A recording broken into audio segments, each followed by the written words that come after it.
It's a Souls like, yeah, it's really good. It's really good.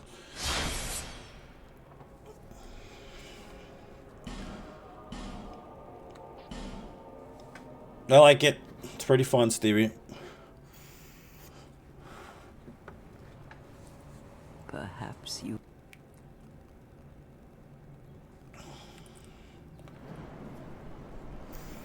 So basic Dark Souls 1 D-Rust run. I mean, the Dark Souls 2 D-Rust run is basically what this is. It's nothing too crazy. It's just a deathless run. Basic is all hell. Shouldn't take more than 2 hours to do, so pretty basic run. But how's everybody doing? Happy, what is today, Friday? Happy Friday. I hope life is good. I hope things are going your way.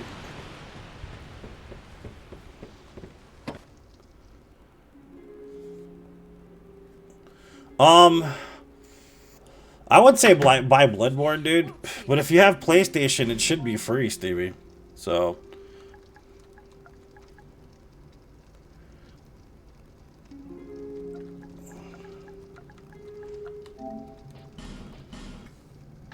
yeah, if you have a membership, the online membership, it's free. You can download it for free.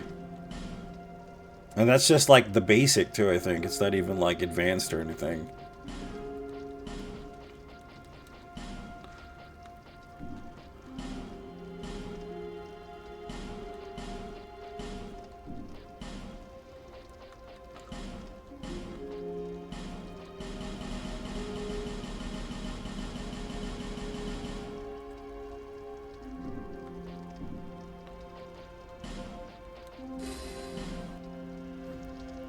People come here for the same reason. To break the curse. Said life. Yeah, life is good, man. I'm blessed. You know, good things have been bestowed upon me by the greater wills, and I must follow the path upon which fate has been laid. 'Tis the way. Tis the way. It's like, would you rather fight a train? Try to wrestle a train? You know, who's gonna win that one? The train or you? Sometimes it's good to follow the train tracks, get on top of the train and go with it. You know? That's how it goes. It's life. So.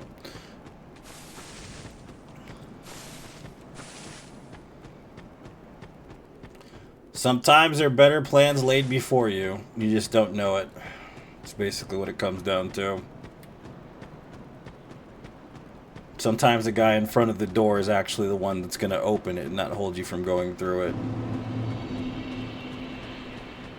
So.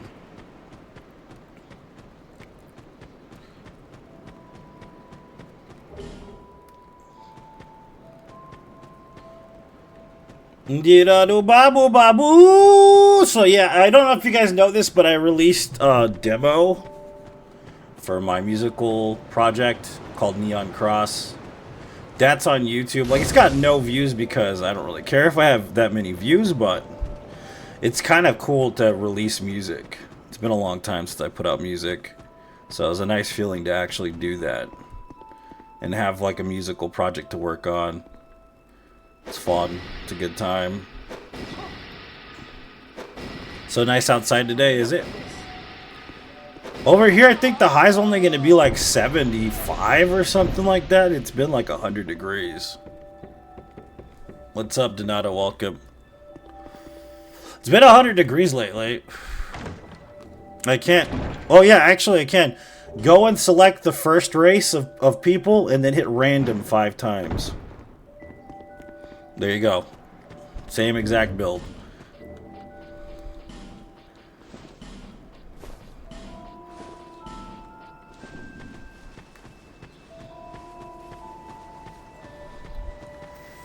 You saw it? Yeah.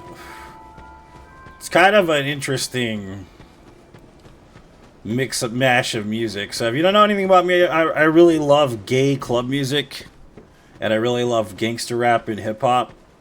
So it's basically a fusion between like hard EDM and like gangster rap kind of shit together. All lyrics and music by me, of course, but it's like pretty intense shit. And I call it doser core is what I call it. Doser core music. What that means is it's like for lack of a better way to explain it with a moral code, it's basically about drugs. There you go. It's about drugs. Drugs and alcohol and gang violence and stuff like that. That's basically what it's about. It's not for kids. What's up, Wasim? Welcome. It's not for kids. But it's kind of an outlet. It's kind of like therapy, you know?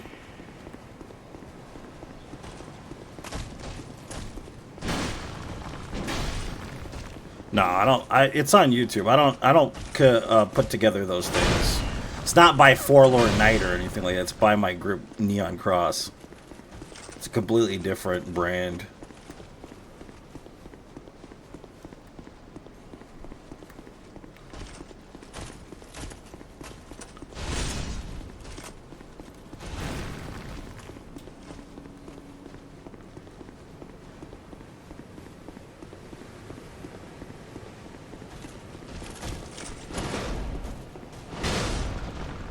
Hey, what's up, Chef? Welcome.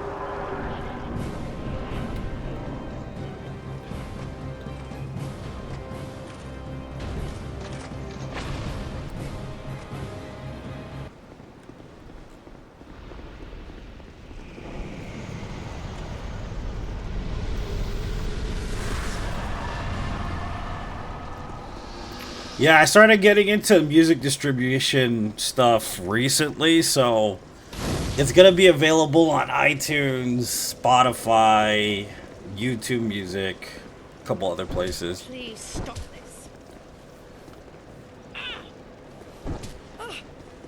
I've no choice now.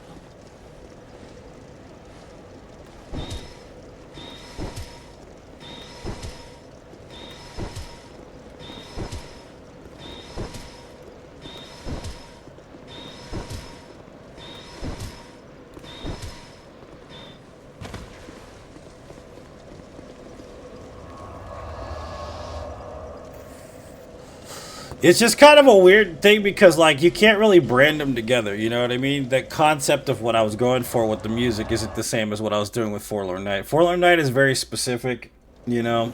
It's Soulsborne streaming, all that crap. With Neon Cross, it's very, like, emotional and, like, intense and, like, I don't know, I'm going with, like, experimental a little bit. You know what I mean? It's because there's not a lot of really cyberpunky bands out there. You know what I mean? Unfortunately, there's not. There's a lot of stuff that people think is cyberpunky, but this is like truly cyberpunky. Like, I think there's another group called Combi Christ that's really kind of influential for the music. Not the sound, but the overall aesthetic and concept is kind of like that. You know? Why are you fighting one? Because I don't need one yet. Working on to 2.5. It's dead.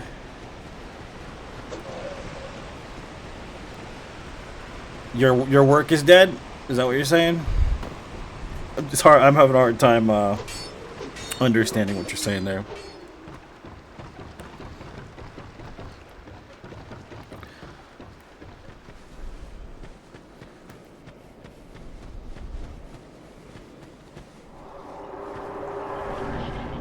Because I don't need magic or a weapon yet. I don't need a weapon until we get to the first boss, dude. That's how this works.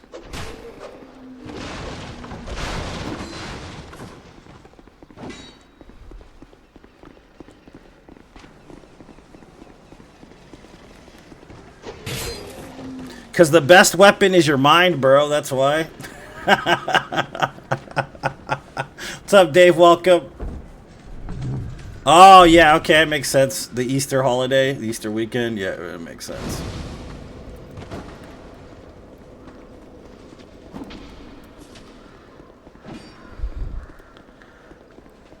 Hand exactly. It's hand. Jane knows already.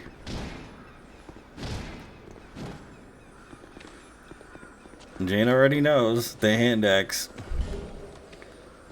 It's free. It's there, and I can wield it. That's what really matters.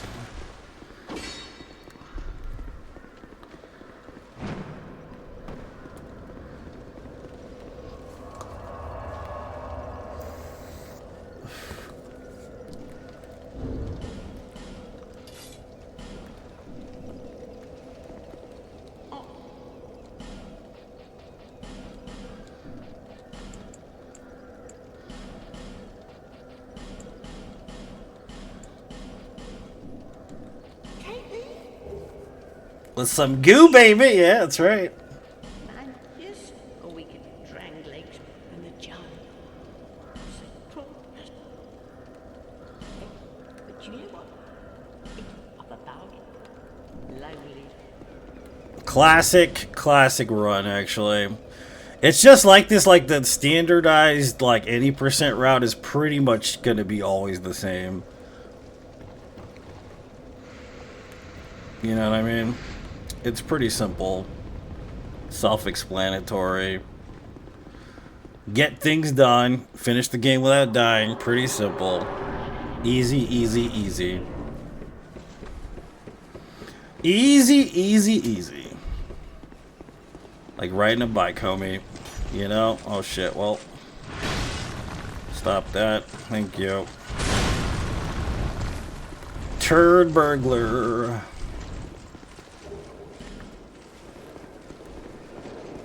Rust off run, basically. De-rusting run, yep.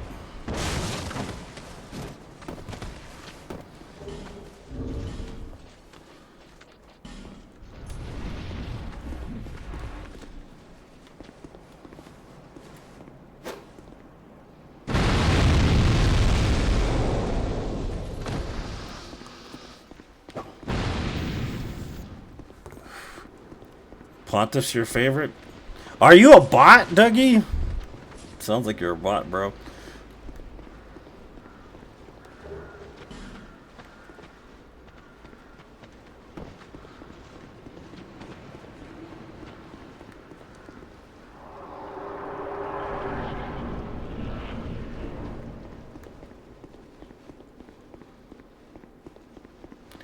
Well, yeah, I don't know. What did I've been like kind of in and out of like weird phases. Like I think I was watching Aliens this morning. Aliens, you know, the sequel to Alien. I forgot how good this setup is for Alien, man, and I forgot James Cameron directed that shit because it's good. It's a good ass movie, man. It's probably one of my favorite sci-fi action films I've ever seen. You know what I mean? Definitely love Alien. Alien's good. The way they set up Sigourney Weaver's character, like Aliens is good. It's really well done.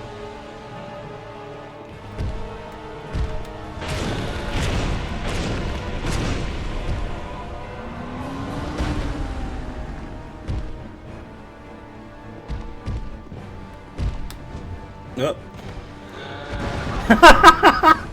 I love when he does that. That's so random too that he does it that way.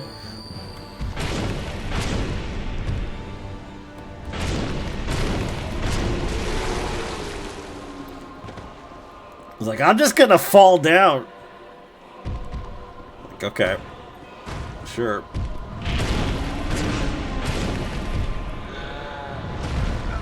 Of course that hit me.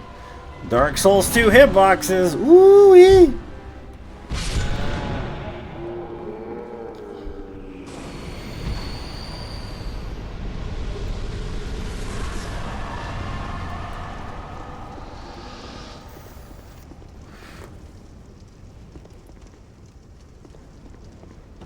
The belly flop, I know, it's the best. It's the best. Yeah, but Aliens, the way they set up Sigourney Weaver's character, the way they set up like the Marines, and then you got like the nightmare when she first gets out. You know, when she gets out of that ship, which is an understandable nightmare. It's terrifying to have, you know, something basically just rip itself out of your body, man. You know, like That movie's crazy, dude. The concept for those aliens is insane, man. It fucking incubates itself within your body, and then it just decides to pop out when it's ready, you know, like a fucking easy bake oven, you know? It's crazy as shit. Dark and messed up and altogether pretty interesting, you know?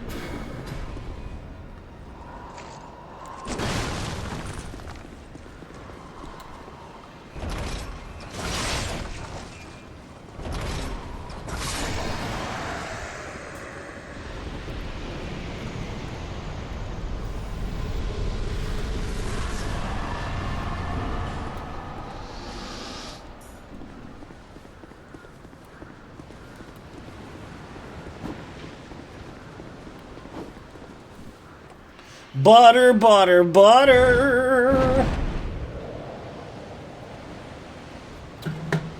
So buttery, baby.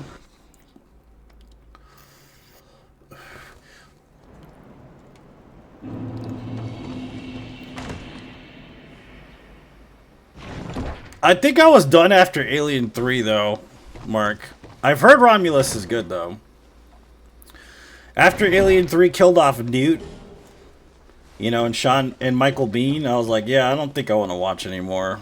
You know, that's just kind of my mentality. If I'm over something, I don't usually follow through with the rest of it.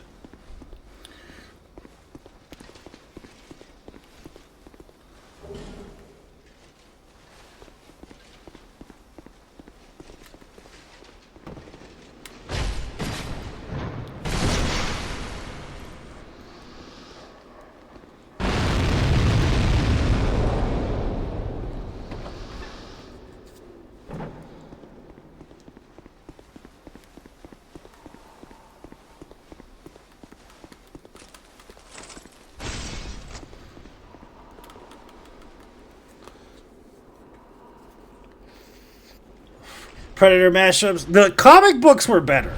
I don't know if you guys ever read the Alien vs. Predator comic books. They're pretty damn good. I think my favorite Predator comic, though, is Predator vs. Batman. That shit is fucking insane, dude. That shit is crazy.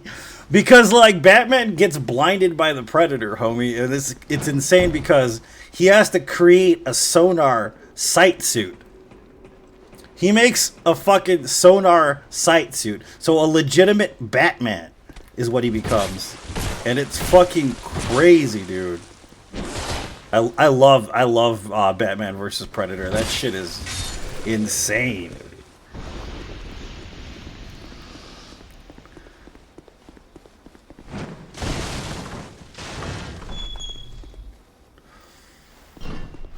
Shit's crazy, dude.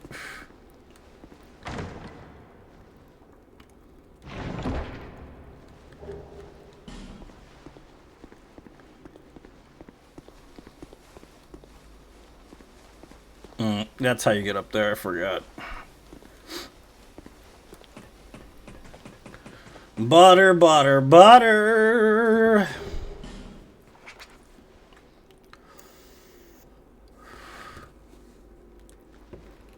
But yeah. But yes. So Alien's great movie. Big Trouble Little China. Classic. I watched Kickboxer with Jean-Claude Van Damme last night.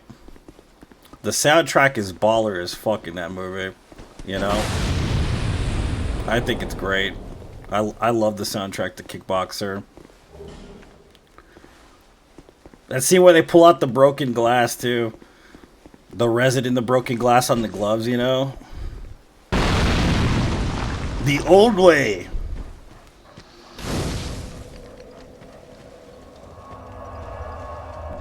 Shit's crazy.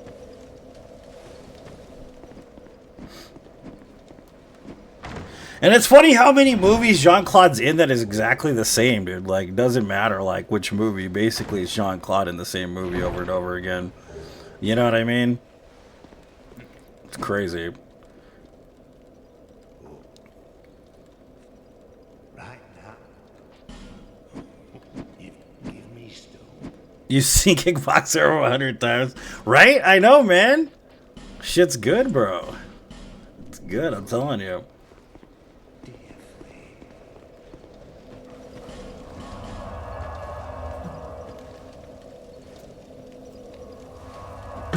1,500 days, nice, man. GG.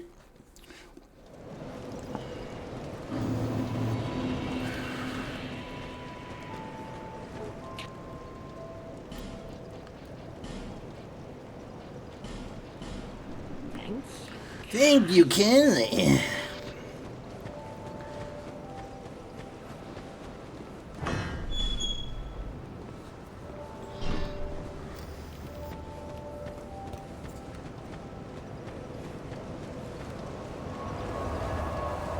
But I guess Minecraft is in the theater.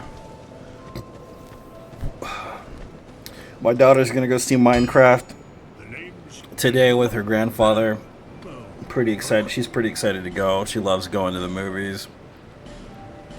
She's a bit of a pain in the ass at the movies, though. She is only 5, though, so it makes sense. I'll be around. Yeah, man, it happens. Life happens, bro. No shame in the game, bro. Telling you right now, it's okay.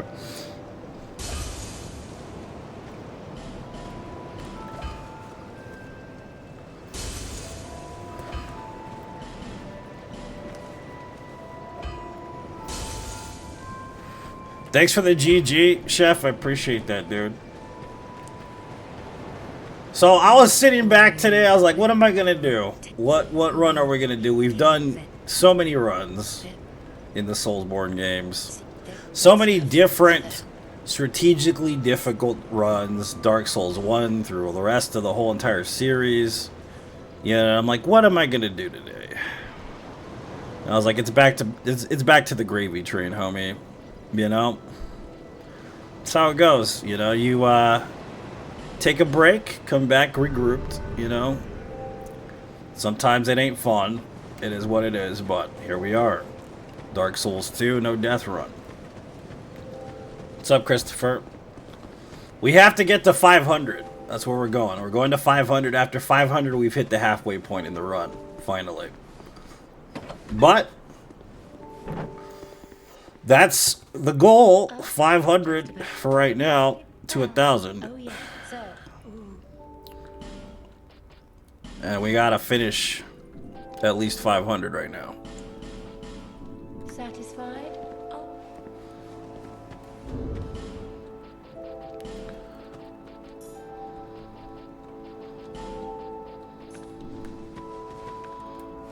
The music is so good in this game, too. I've been good, man. I've been good, Christopher. I mean, I've been good, yeah, I've been good, Christopher. How you been, man? How are things?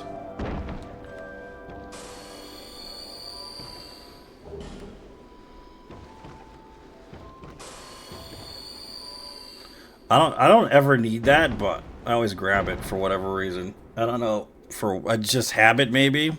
So, just habit.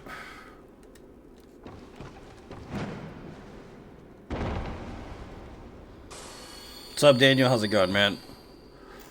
So tonight we're playing with Ironbeard. We're doing seamless co-op, no death together tonight. And I have to set up the mod for that because it's finally there. Like, I guess they put out seamless co-op like last week or the week before. Which is interesting, you know what I mean? They finally have a seamless co-op for Dark Souls 1, which is nice. They have it for Dark Souls 3, too. They just released that not too long ago as well, which I'm pretty excited for, but it's been a minute since I've actually played Dark Souls 3.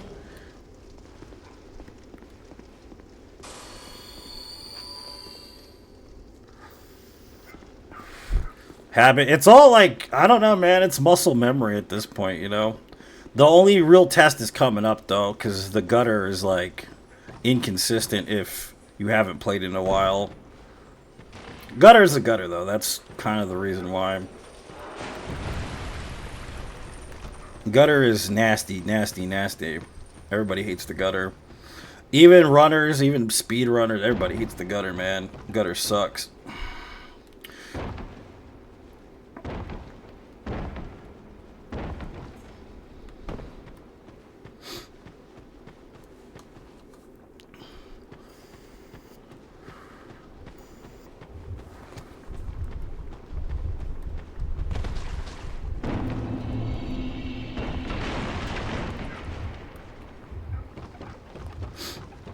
It's because of the spacing and timing of where AI is. Like, you see these guys? This guy in the bridge is very specific if you get stuck, like right here. Because I ran out of stamina. That's why you gotta watch out, like, where you're going. How much time you have to proportion, like, speed and distance between characters. You know what I mean? It's kind of like... if you don't do it right as soon as you get out of that little hole, like, you're gonna have trouble because of the timings. Like, it's always the same set timings as long as you hit it, like, straight from the square. And you want to make sure that you hit it always from the square, like, the right way. You know what I mean? Because if not, you're going to get stuck somewhere, probably get trapped behind an enemy, probably end up losing, what do you call it, stamina, getting penalized for that, because in this game you do get penalized for running your health bar down, I mean your stamina bar down. So... and it's a pretty harsh punishment, too. It's not simple, like, you know, Dark Souls 3, where you can regain your stamina pretty quickly. This game is pretty brutal with that. That and, of course, the fog gates, man. The fog gates are pretty bad in this one. So it's all about timing, you know?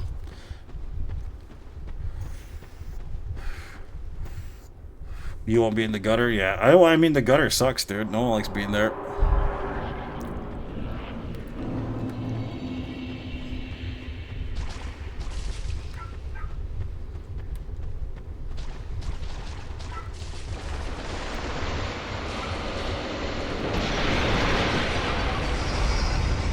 But see, like, avoiding the spit, that's another hard one. Like, finding out where to stand, where not to stand, where not to get hit. You know what I mean? Like that.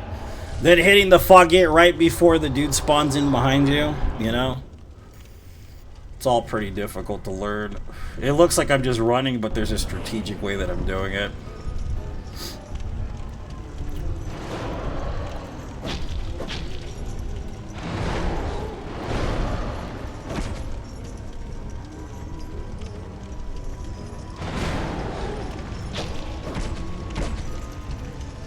I'm gonna heal up. We definitely don't have enough health to survive a single hit from this guy, but it is what it is, I guess.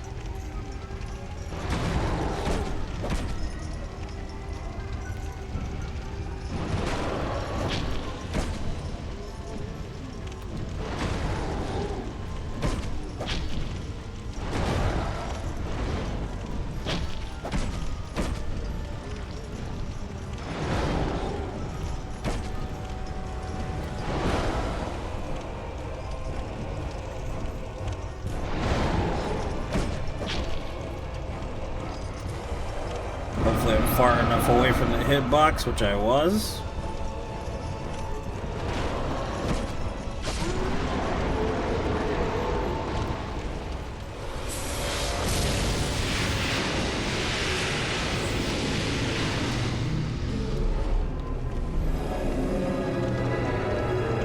Come on, dude. You gotta come over here. Let's go.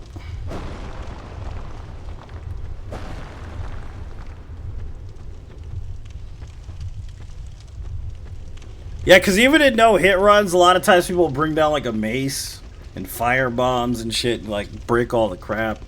And that's the way you're supposed to do it. I mean, that's a good way to do it. You know what I mean? But if you ain't got time for that, you ain't got time for that. What are you doing, man? Look at this guy. He's stuck against the wall. I don't know why. Here, pay attention to me. Focus on me, as Ariana Grande once said. Focus. He's like not even giving a crap. Look at that. That is so weird. That's not usual like this character. Alright, whatever.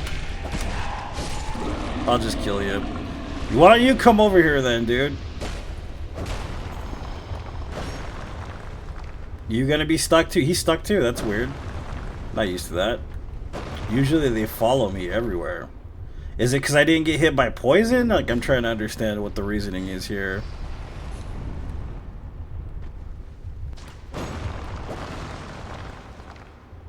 That's very strange.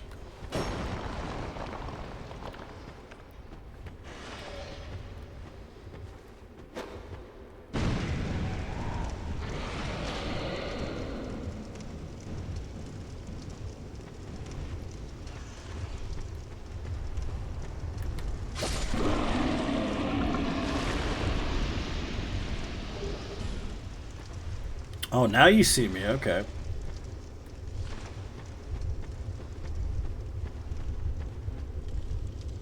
You gonna come all the way over or no?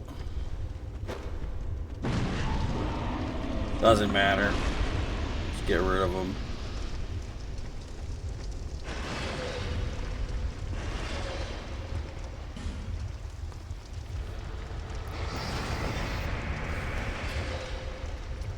Butter, butter, butter. It's so buttery, baby. That is the most buttery butter.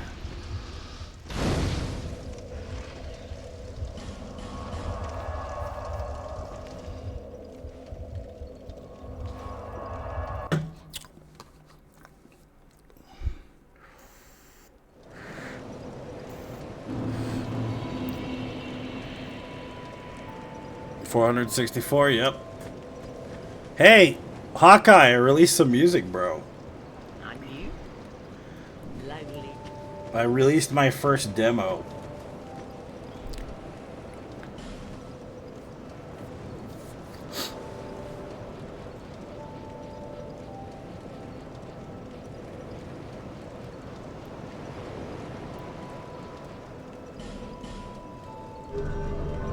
Where can I get a copy? Don't worry yet, it's just a demo.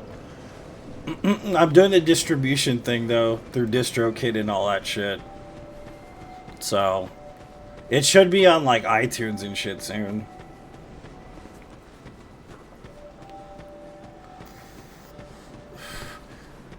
But finally, man, I finally put a what do you call it? A demo out. I'm working on the album right now.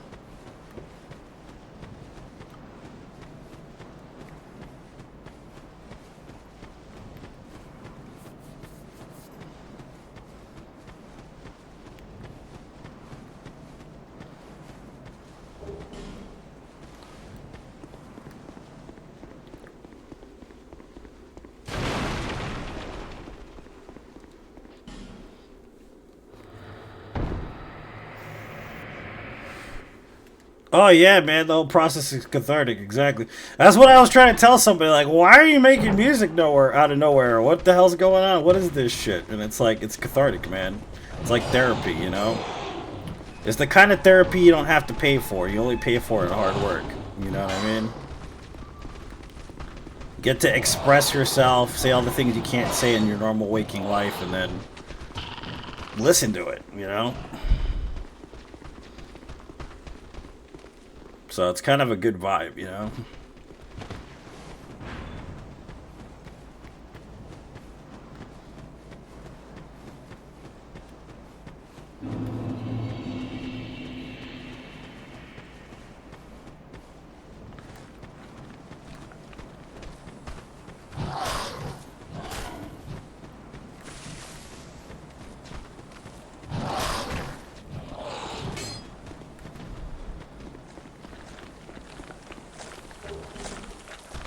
Woo! Them boys are like, don't steal my soul, baby. Not out of nowhere. That's true.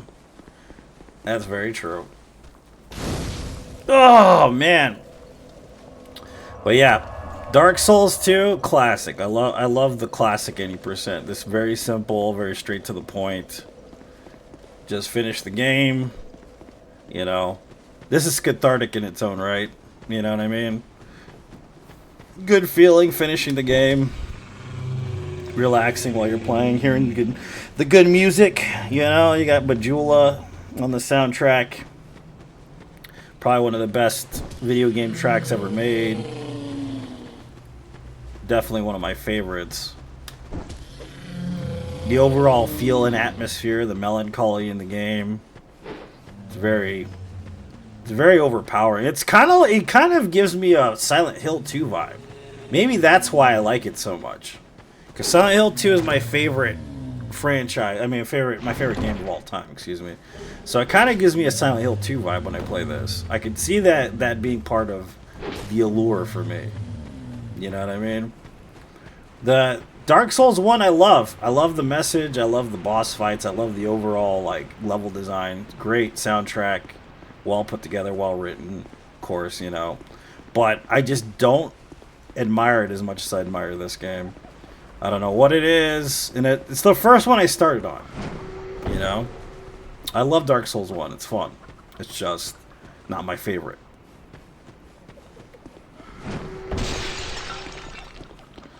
And I've probably played a lot of Dark Souls 1. Probably at least like 6,000 hours worth, but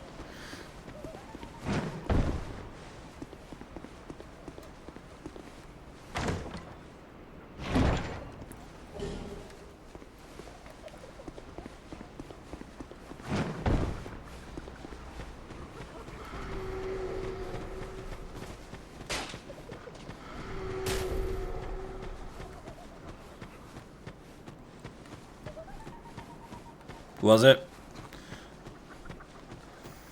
It's a good game, man. You know?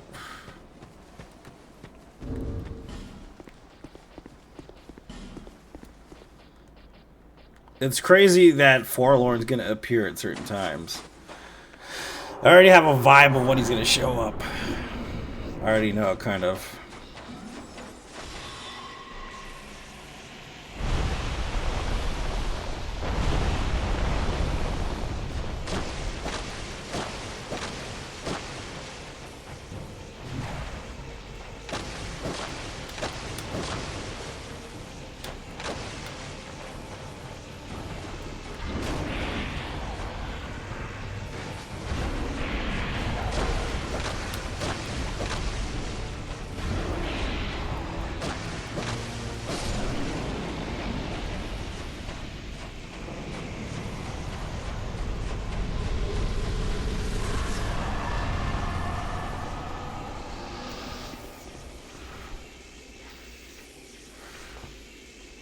Yeah.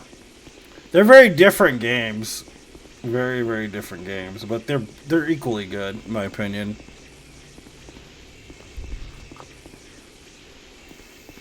If you could play DS1 in your childhood, how different would it be to experience? Well, I played games harder than Dark Souls 1 in my childhood, so...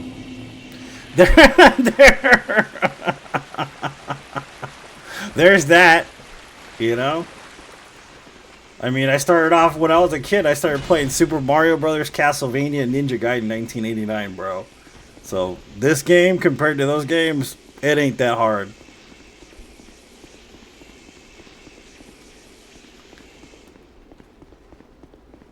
Not to mention Battletoads and Lion King and shit like that, man. You know?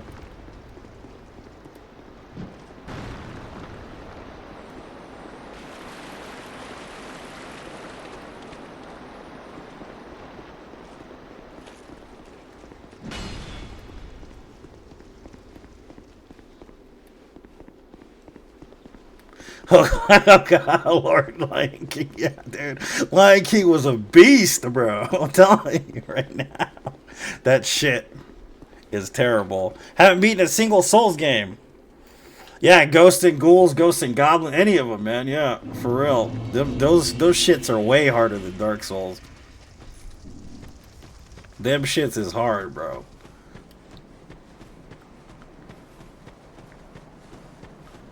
They're like, oh, well, I don't understand. It's just 2D pixel jumping platforms. It's like, yeah, no save files, single lives. You don't finish the game, bro. You don't finish the game. You can't come back and play it later on where you were. You're basically screwed, dude. You know what I mean? That's how that works. It's not like, oh, well, I'll just pick up my save where I was. Fuck no. That shit did not exist until the modern era, bro. That wasn't a thing. That was not a thing. So, no death run's usual thing for most people that played NES games, man. You know what I mean?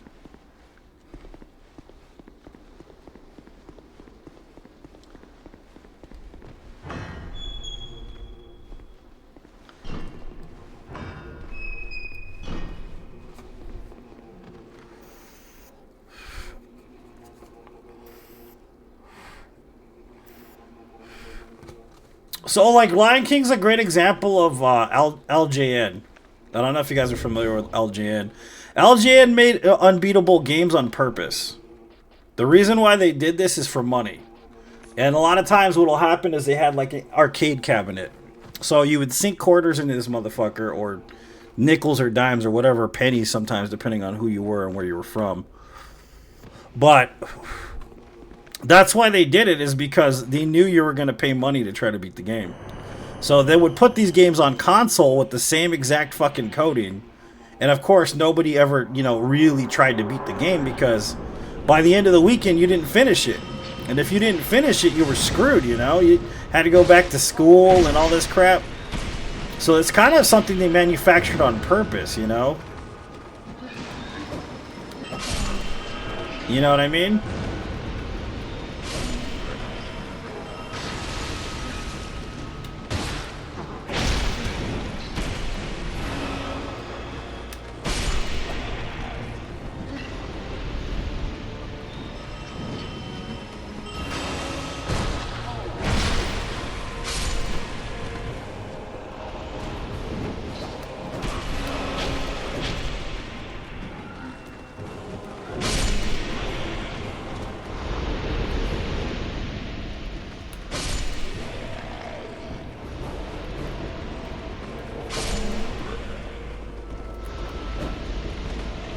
It's messed up, but that was the way the gaming economy was back in the day. It's how they made the most cash. They had to have unbeatable versions of the game so that people could sink quarters into it so they could make their markup. And that's actually kind of where difficult video games came from. That's pretty much why they existed in the first place, is because of that. Because of the market. And then people got used to playing games like Centipede and like Donkey Kong and like, you know, shit like that. So they got really decent at them to the point where they, you know, started doing tournaments and stuff. But then another little company used to come along when people were racking up high scores on like Donkey Kong or whatever game they were playing. And the reason why they did this is they'd show up and they'd have these little circuit boards they used to install into the actual cabinet that would change the game. And they got pretty popular for doing it. And it got to the point where Nintendo was trying to sue them.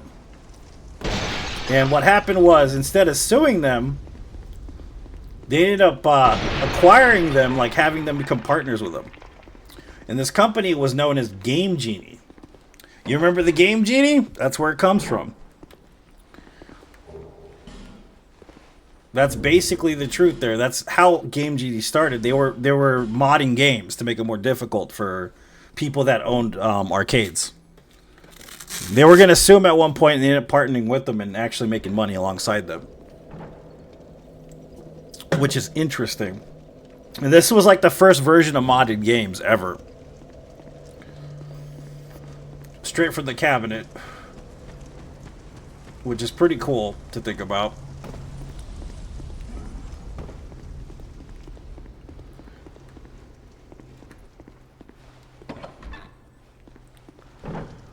Yeah, I love video games, man.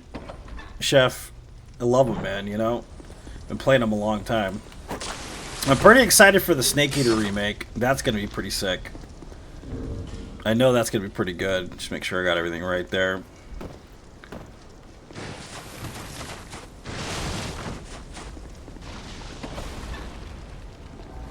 There's Forlorn, that's what I figured. It's what I figured.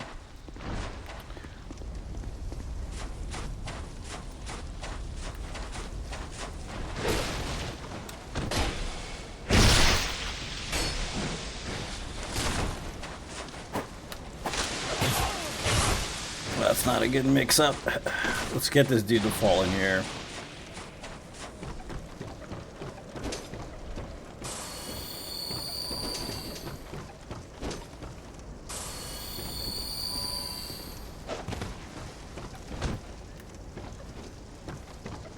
Or at least to move out of the way.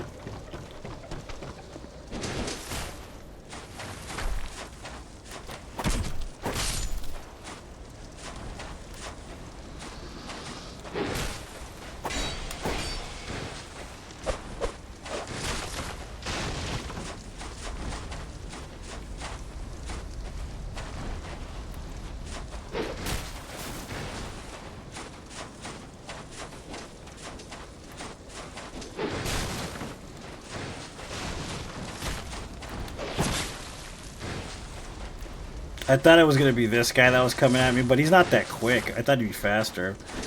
Then again, this isn't Elden Ring, so...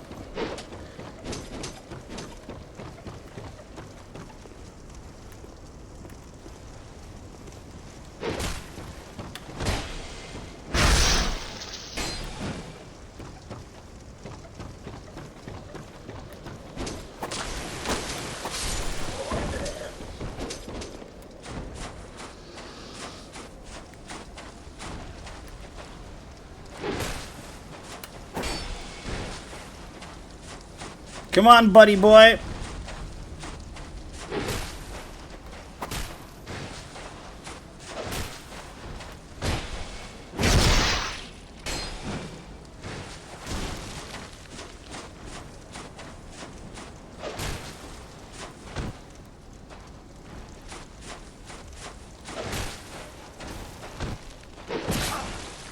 Nice little back step.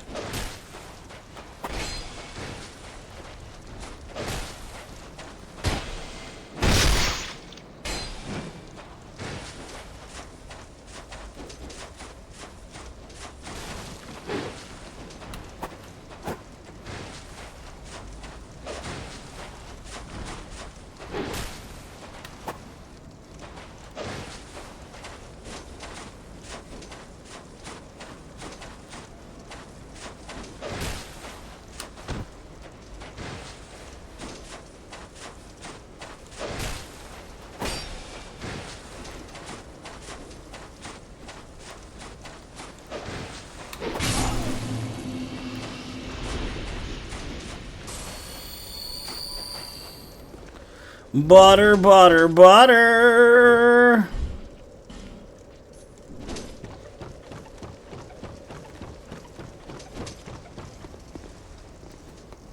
He's allergic to Dark Orb? I believe it. Arya, what's up, man? How you been, buddy? How's life, dude? I saw you left a comment, but I didn't get a chance to read it. But welcome to the stream, dude.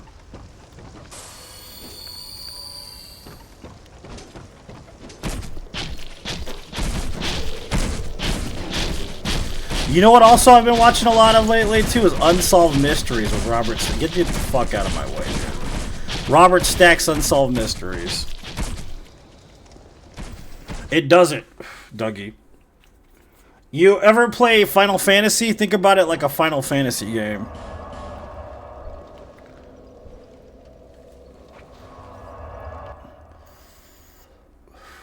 Basically, it has the same concept, but it's in a different universe somewhat.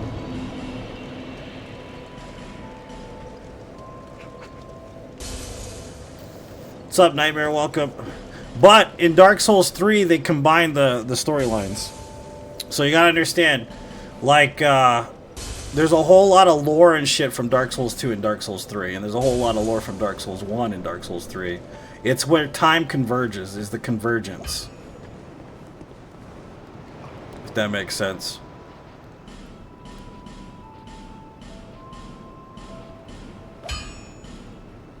Because Harvest Valley's technically in DLC of Ring City. Also, there's a bunch of armor sets from Dark Souls 2, a lot of the same lore. The mirror set's even in it. And the Hollow Slayer sword is the mirror sword from Dark Souls 2.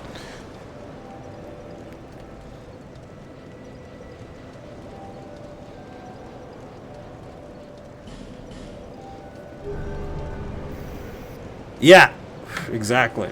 It's kind of how they tied all the games together, which is actually pretty unique. It's a good way to do it, if you ask me. You know? It's pretty neat.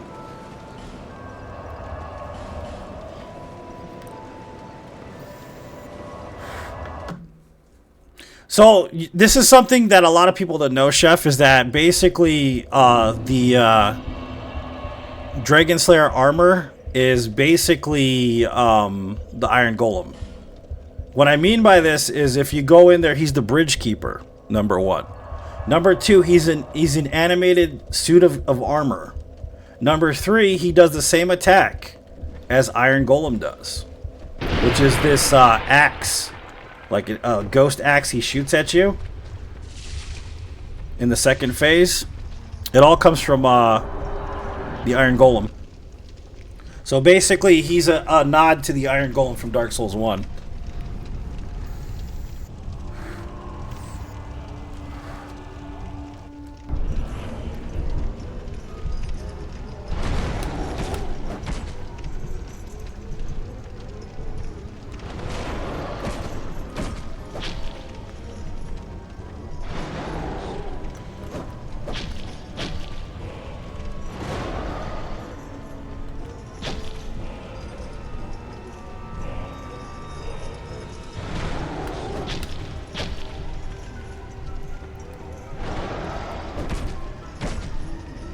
Another thing that's interesting is Dark Eater Midir is both Manus and Kelamite.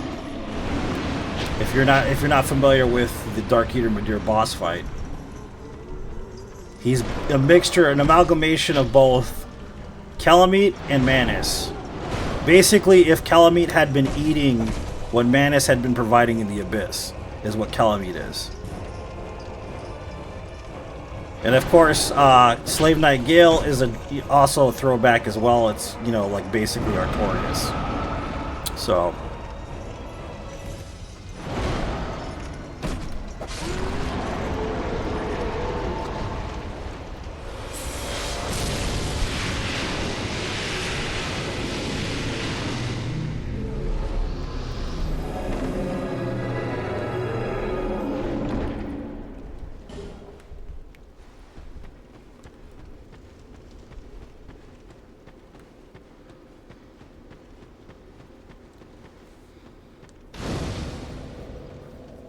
You haven't completed the DLC? Yeah.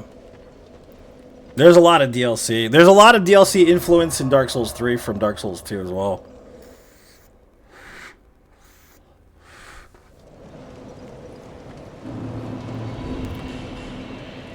The other cool thing is I love the Nameless King as one of my favorite boss fights in the whole entire game. It's probably second in Dark Souls 3 for me, next to Dark Eater Midir.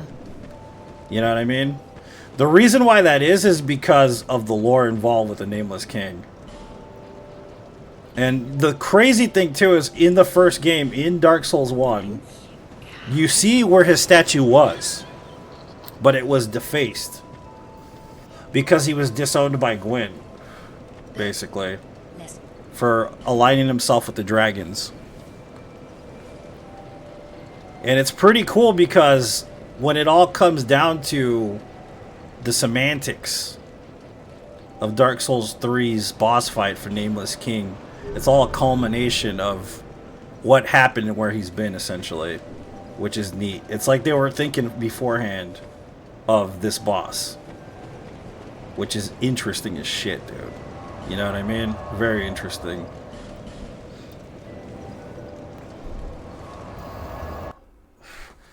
Yeah, he's in the base game, correct.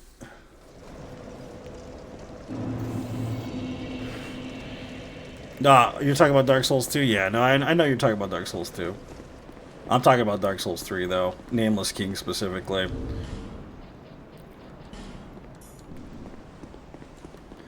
It's just kind of neat, because he even has the same crown and shit as Gwyn, and it's just like, it's picturesque, you know?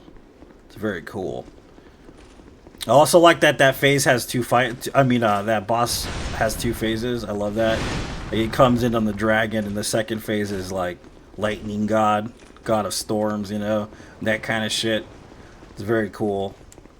Very epic. The music's great.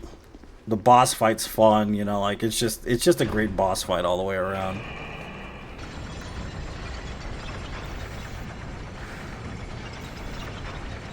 Dark Souls 2, there's either one or the other is usually your favorite DLC. Either you like the Ivory King DLC or you like the Old Iron King. I like both of them, don't get me wrong, but my favorite is Old Iron King. There's a lot of Old Iron King in Elden Ring too, by the way, a shit ton. Like a lot of the chains and stuff and like the way everything's positioned, that's very, very Elden Ringy, which is pretty cool. And then you've got like, what's his face? My favorite boss in the game is a guy that's known as what is his name? I can't remember right now. The fuck? Why can't I remember his name? Maybe too many energy drinks. Oh yeah, Fume Knight. The Fume Knight. Yeah, Fume Knight is my favorite boss in the game. Fume Knight, and then you get Sir alone is pretty cool. Definitely one of the cooler bosses. Then, you know, Ivory King boss fight itself is pretty fun. The thing I don't like about Ivory King, though, is the tiger boss fights are kind of meh. But getting to the last tiger boss fight is a goddamn chore, bro. I mean, that's the worst area in any Soulsborne game, is the fucking frigid outskirts, and it's literally the worst. By like, if you ask anybody who's played through all of the areas in every Dark Souls game, that is the worst area. It is absolute dog crap, dude. It is the worst.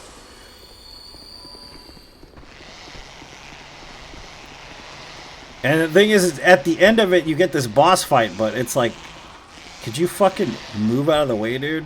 The boss fight itself is like, I don't know how to put it. Not worth it. It's not worth the fucking trek, the journey. The true boss is the journey there. You know what I mean? Like,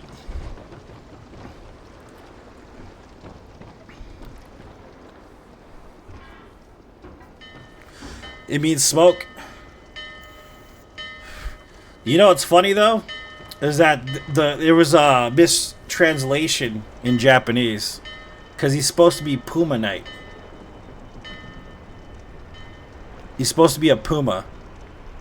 If you look at his armor set, you can kind of see it. But it is what it is. We're talking about frigid outskirts.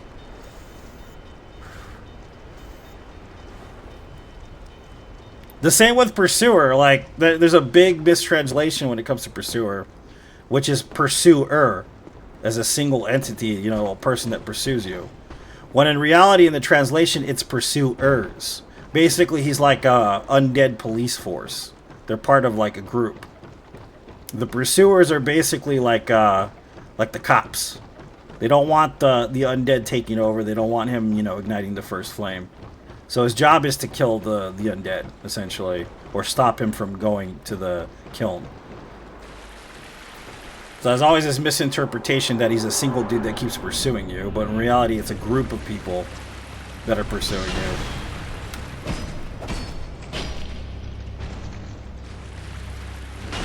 And the reason why Pursuers exists is because of Dark Souls 1. There's a spell called Pursuers. And it's kind of a nod to Dark Souls 1. That's the reason why they did it that way. And it's a dark spell, of course.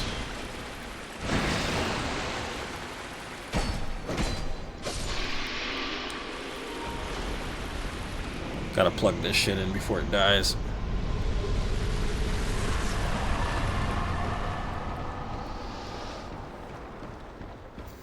DS2 Gestapo, basically, yeah, because they ended up taking to the Huntsman's Cops. So what it is that the Huntsman's Cops is an undead game of cat and mouse where they brought all the undead to basically liquidate them as a sport. Yeah, I'll be on later. We gotta set up though, man. I gotta download the mod. And we gotta figure out how we're gonna do the Discord stuff. I saw your setup though. I like it. I'll probably use something similar. That's why you fight him a couple times. Yeah, it's a different pursuer every time, basically.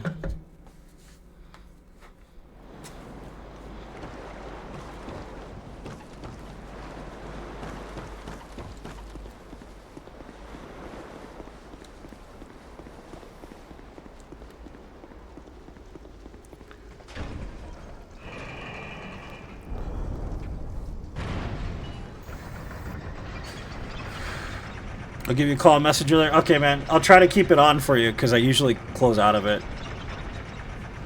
I'll keep it on for you.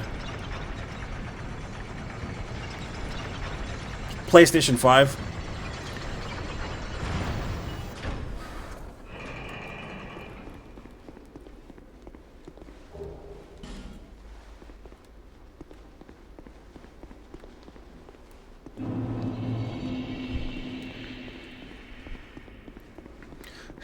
Play for sport and stay for lore.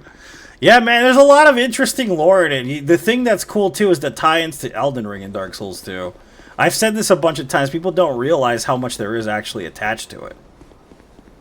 Like Aldia, for instance, is a great example. He's one of the better characters, better written characters in the game.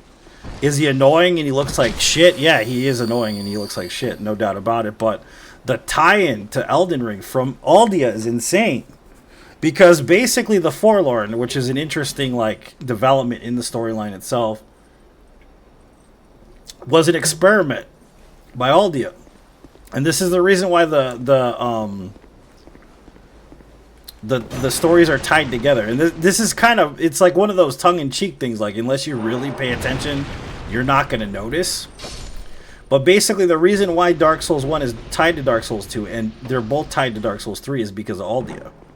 And the reason why that is because Aldia, in his pursuit, wanted to find a way to extend life beyond its natural means. And the only way he could do that was by basically experiencing what happened somewhere else, in another realm. Which, of course, Dark Souls 1 takes place in. So they ignite this first flame and stuff. And it's the first sin, is what they call it in the game. But basically, he does all this research. But even then, it's an unnatural existence, right? So what he does is he decides to mess around with dimensions and shit, okay? So he does that. He messes around with dimensions. He basically creates the Forlorn, which are beings that exist outside of our own dimension that have no place to exist, okay? And in doing so, he finds a way to extend his life beyond the means of a simple existence in, like, one realm, okay? And what happens is that he ends up finding out the way to exist in multiple realms at once and be completely impervious to death is by becoming a tree. Okay? This tree lore coincides with Demon Souls, with Dark Souls, with Bloodborne, even with Sekiro. Okay? The trees are primordial. They have to deal with the Tree of Life and the Tree of Existence itself. And in doing so, ties it to Elden Ring inexplicably. That's why he appears as a tree.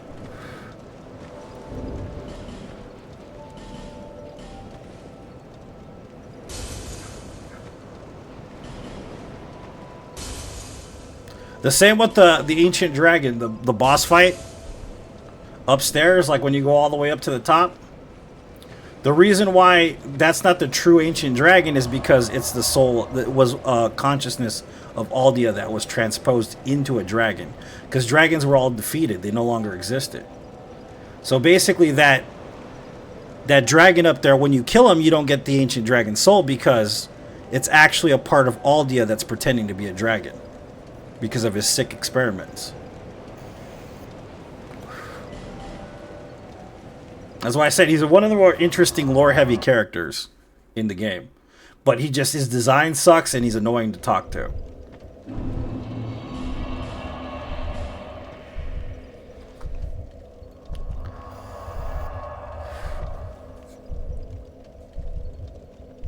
What's the challenge? 1,000 no death runs, Charles. That's what the challenge is.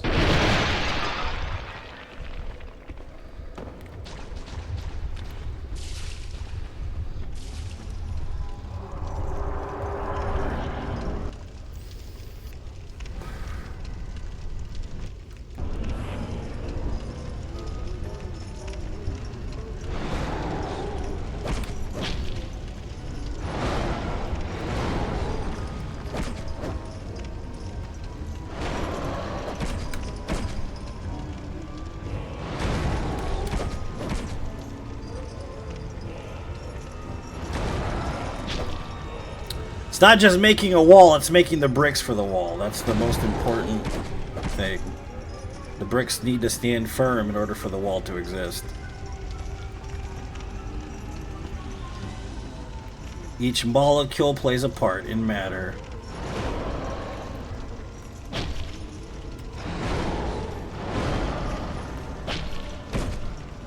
No matter how painful the matter may be.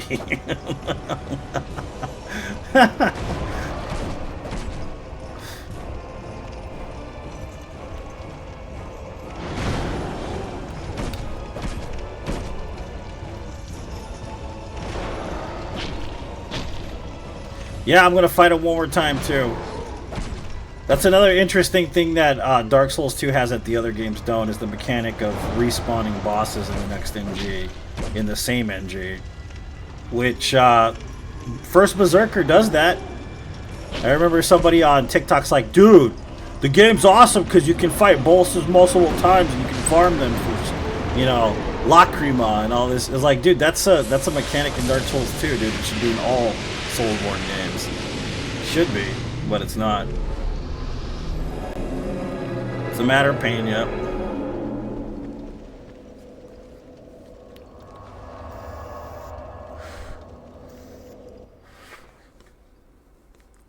But yeah, so Dark Souls 2 is inexplicably tied to Elden Ring, to the rest of the games. And it kind of fits in the same kind of like, I don't know, compartmentalization that you would find like in the Dark Tower somewhat, in the Stephen King books. Like, it's got a very specific niche, like, existence, but nonetheless, it coincides with something similar to that.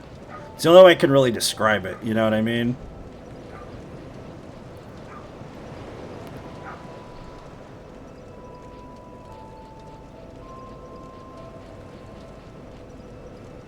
I don't think we'll be wearing armor.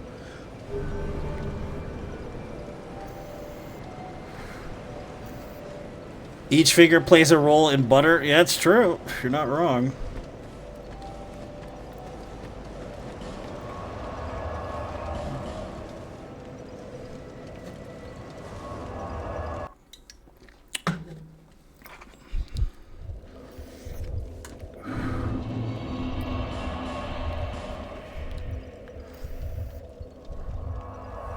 You see the Dark Tower similarity? Yeah. Exactly. And then when you read all the rest of the King books, you're like, dude, this is fucking crazy. Because of how much it ties into the Dark Tower, and you're like, damn. Because it just seems like one-off horror books unless you read the Dark Tower. And then when you read the Dark Tower, you're like... Especially the nod to Cujo in Needful Things.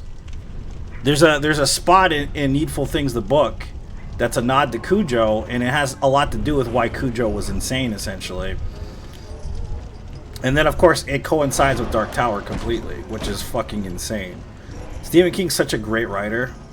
I love the guy, man. He's one of the best. The world's gonna be at a loss when he passes, because he's amazing.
His moveset. So with Bale, like, you have to fight the face. It's kind of like a throwback to Dark Eater Madir. You're gonna have the inclination to fight under him a lot of the time, but you have to go for his face, dude. Like with Bale. You know what I mean? It's on a different. It is. You're not wrong. Yeah, it's completely separate from humanity. Somewhat. He's like Michelangelo. He's crazy. But Bale, you have to stick to the front of him. I know it sounds impossible, but if you've ever fought Barkir Madir, stay to the front of him. Stay to his face. If you're going to attack the head as much as possible, you'll win. But unless you learn how to do that, you probably won't. You can still win attacking his feet and shit, but he's not meant to be fought that way, is what it is. He's meant to be fought face to face, which they made him that large to make it like... I don't know. What's the word? I mean, there's a couple reasons why they made him that big. They made him that big to make him fierce and terrifying, but then they also made it so it's strategic. You have to be good about dodging his attacks a certain way and staying in front of him. So he's a very skill-based type boss fight. You know what I mean?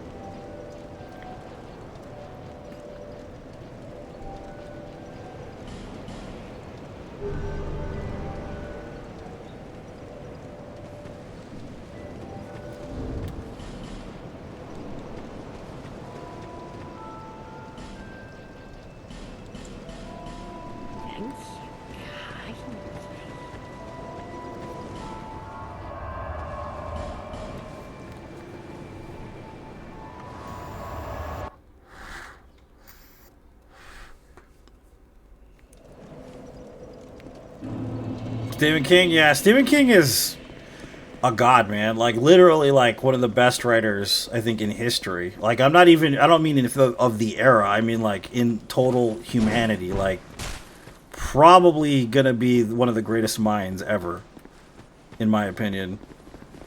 Creatively, like, just in general, like, his ability to weave a story is just impossible to replicate. Like, it's impossible to have the feat that Stephen King has put into works, you know, like, it's just too much. It's just too great of a fucking feat, man. Like,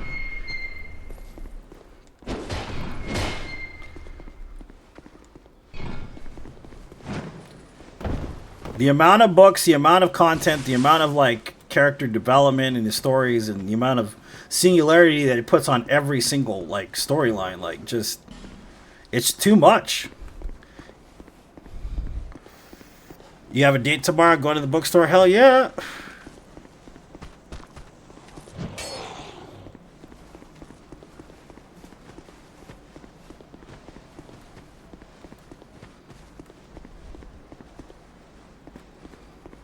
Yeah, so the stump in the head, man. Yeah, if you can tag team both, then you'll win. Basically. The other thing is that some of his attacks are super delayed and some of them are super quick, so that kind of makes them difficult.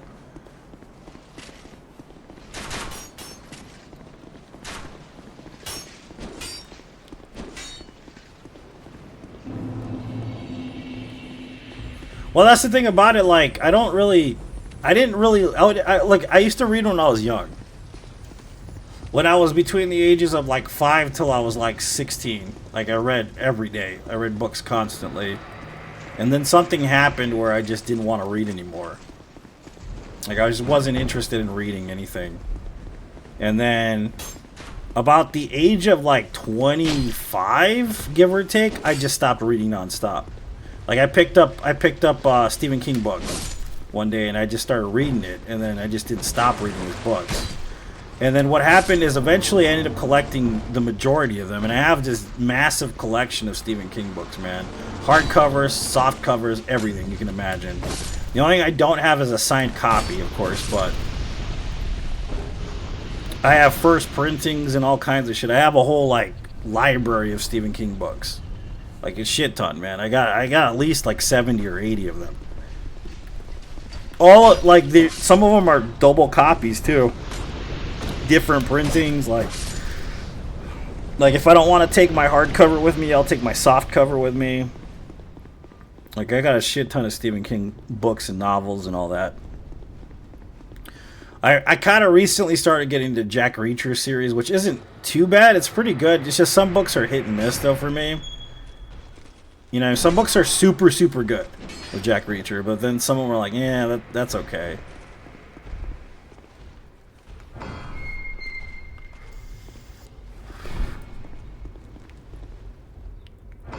Still have so many, but I'm not going to get rid of them either. Somebody's like, your house is on fire. First thing I'm getting is Lotus. Second thing I'm getting is my little thing of books, man. Like, literally.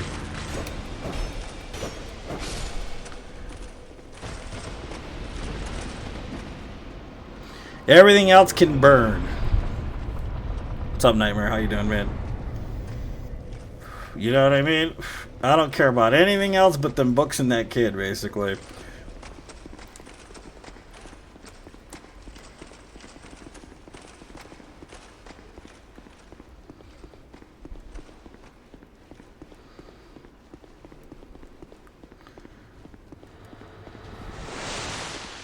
What's up, Sue? Welcome.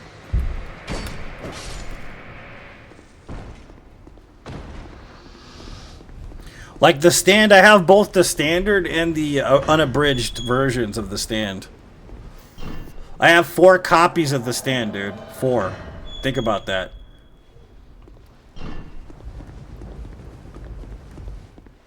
I have 2 soft covers and 2 hard covers.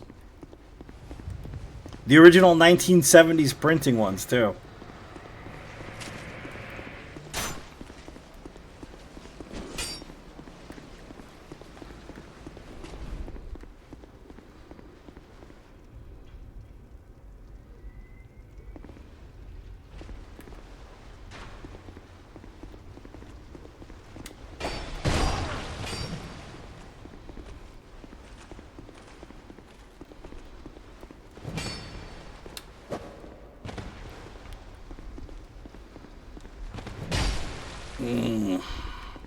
Shit. Ugh. The dude with the sickle's worse than the dude with the straight sword. I mean the long sword. The great sword, excuse me. He's worse. Because the hitboxes on that weapon are notoriously fucked.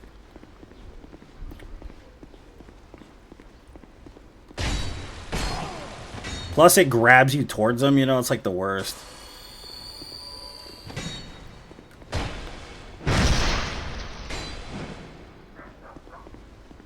But I think he's staggerable with it. I can't remember.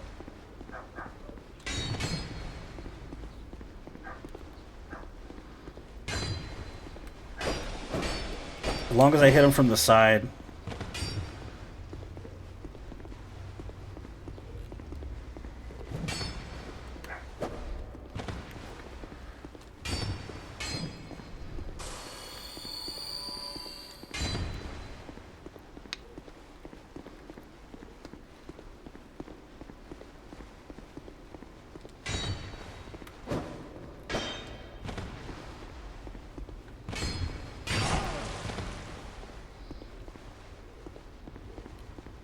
You butthole! If only I had a parry shield. Come here. See that hitbox is ridiculous. He's gonna hit me with that. I'm gonna get out of it though. Double heal.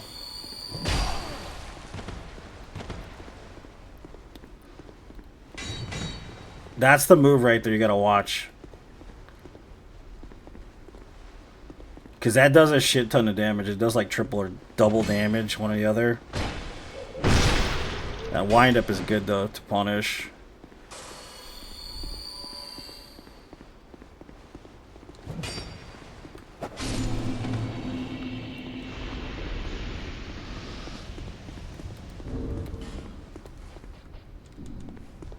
Fire? I mean, we might need... Yeah, let's use fire here.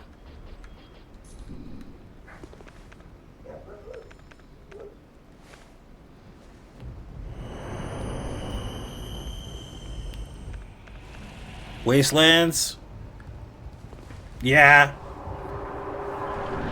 What about the Thomas the Tank Engine train? That thing's fucking crazy, right?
Bo ba ba bo bo bo bo. Ah ba ba boo be boo ba ba ba boo. Spee bee bee boo bee bee ba.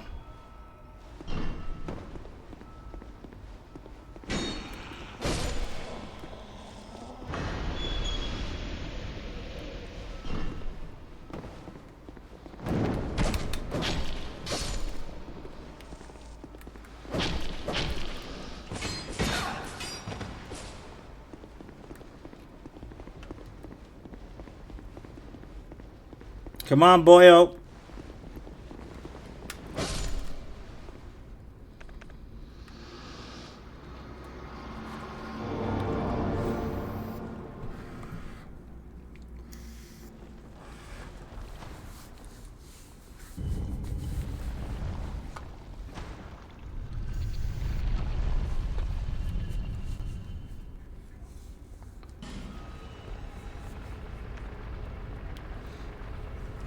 Oh, by the way, I hurt my back, I think the day before yesterday, pretty badly.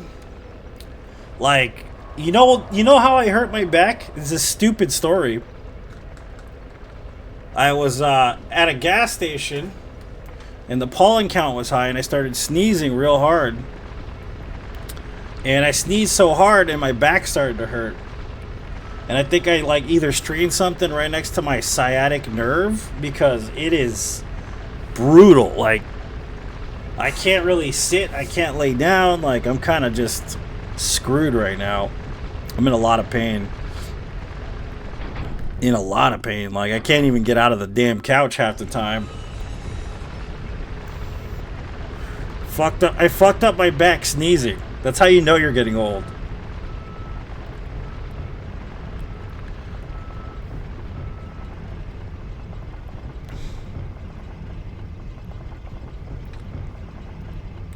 And then my daughter's like trying to take care of me, getting me ice and stuff, and being sweet. But it's like, damn, Dad just sneezed. That's all I did was sneeze, and it fucked up my sciatic nerve. I don't know how that happened, but it did, man. It's insane. Doesn't make any sense at all. Muscle relaxer, yeah. I don't usually take that shit, though. I hate muscle relaxers. But I think it would be best to take one, probably.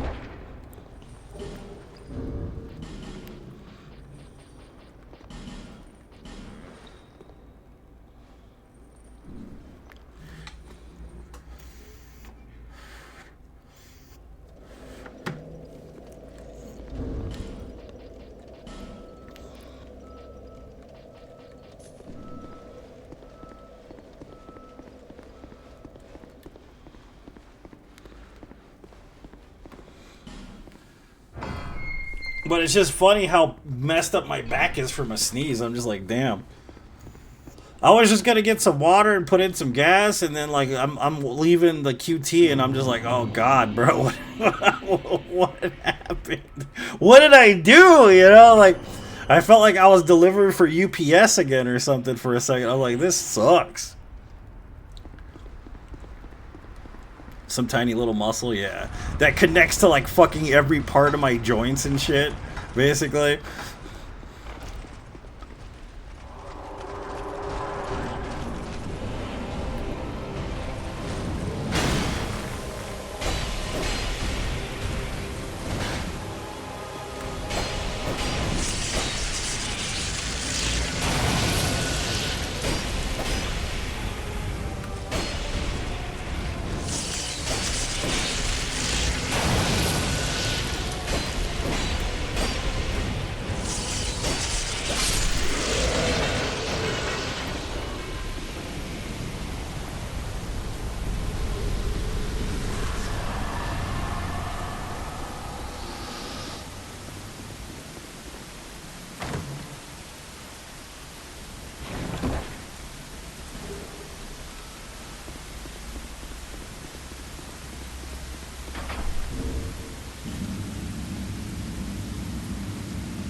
Butter, butter, butter.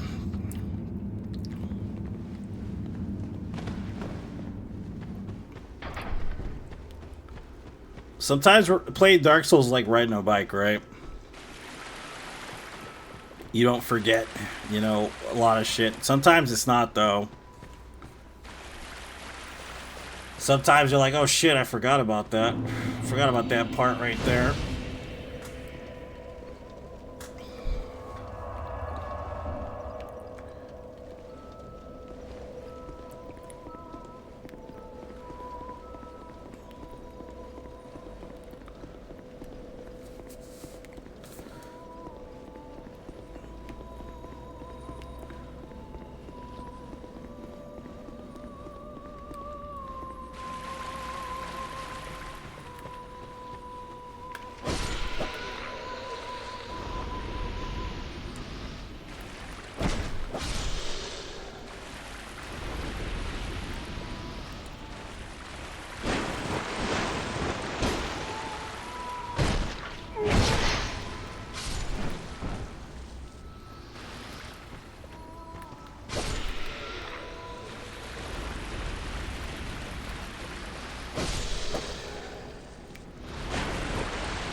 I find it melancholic. I think that's the word I could use for it. The comfort is like on a level where it's, I don't know, a disturbing kind of comfort, if that makes sense. Like, it's creepy in its own right, but for different reasons than Dark Souls 1 and 2 and 3 are. At least in my opinion, you know?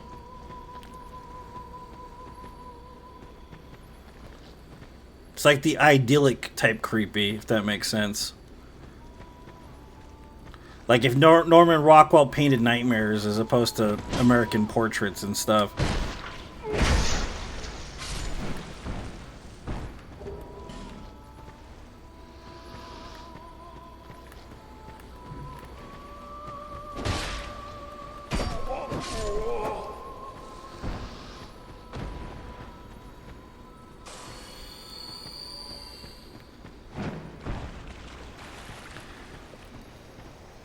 That killed you? Yeah.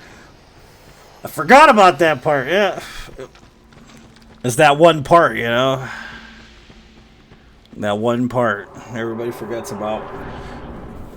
Until you can't forget because you fucked it up too many times. Life has a way of teaching you that way, you know? Like, oh yeah, I remember this. I fucked this up so many times, dude. Like, you know?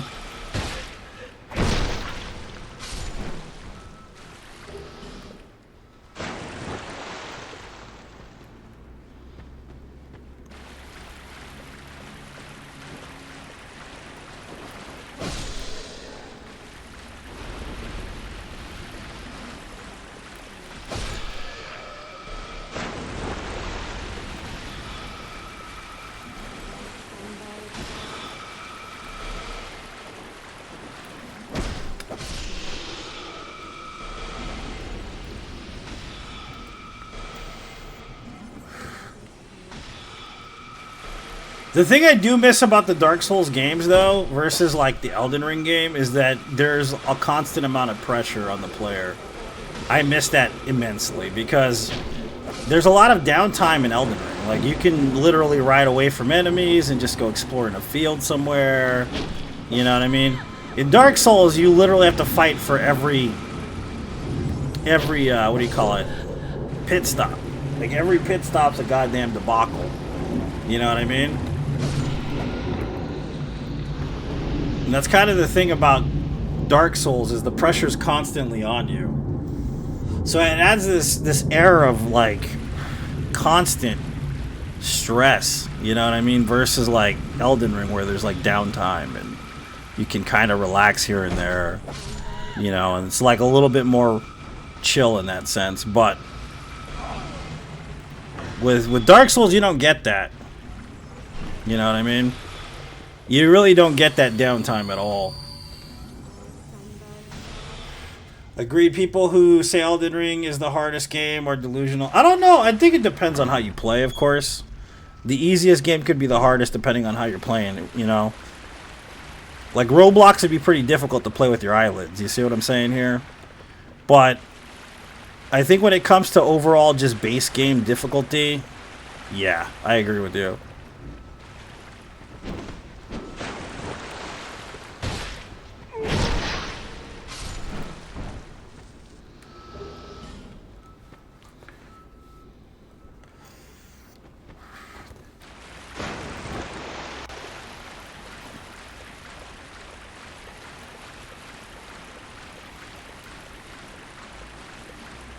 This is one of the hardest areas too, Jane. This is where I failed the most. You know that, right? In this game, is in Amana, excuse me, because if you think about it, like I was at the point where I would get to the very end of this area and just instantly die. So I kind of had to learn like what works and what doesn't work with a bow, without a bow. You know what I mean? It's kind of the thing. So to me, like, one of my stronger areas is this area, and it's because it's so difficult. And, you know, like games like it tells you, hey, you need to get good here because we're gonna just fucking destroy you every time unless you get good. That's basically what the game was trying to teach. Like, oh yeah, this area is cheap and fucked up, so you better get good at it. Boss specific music, but I get it. Too many bosses. The thing I don't like about Elden Ring, and I love Elden Ring, don't get me wrong, is the reuse of bosses over and over again.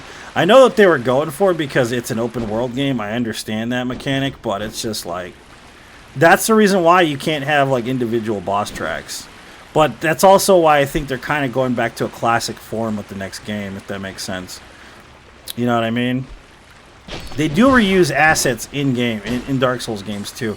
Just not to the degree they used it in Elden Ring. Like, it's kind of at a ridiculous degree in Elden Ring.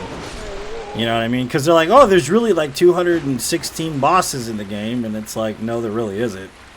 It's like 50 of those are the same bosses, so not really.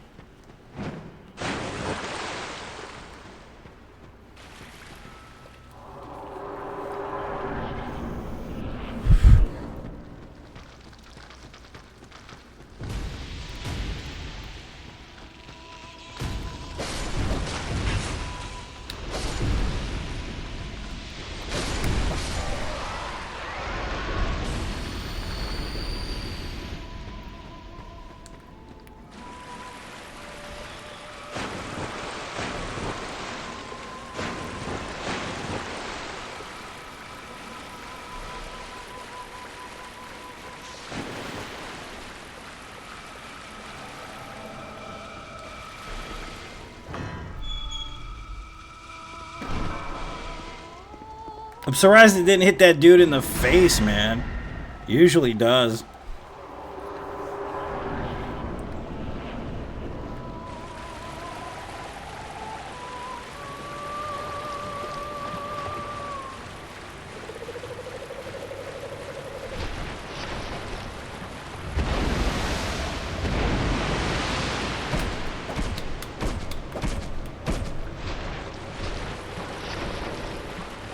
I mean, you gotta also think about the era. Dark Souls 1 didn't have it either, Christian. So those didn't exist until like Dark Souls 3. And Bloodborne kind of came up with the idea first. You know what I mean? It's like being mad that there's no mounts in Dark Souls 1, you know? It doesn't make any sense. It's a predecessor. Or like being mad at your grandmother for not having a cell phone, you know? Doesn't make sense.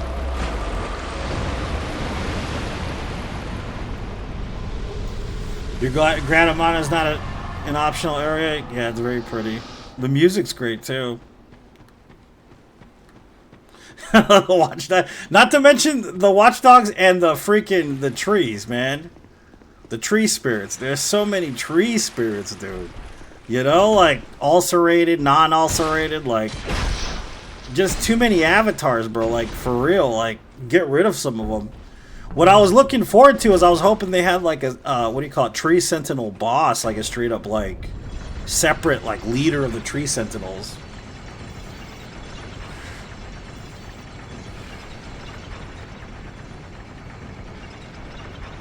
I like them too, but there's too many of them.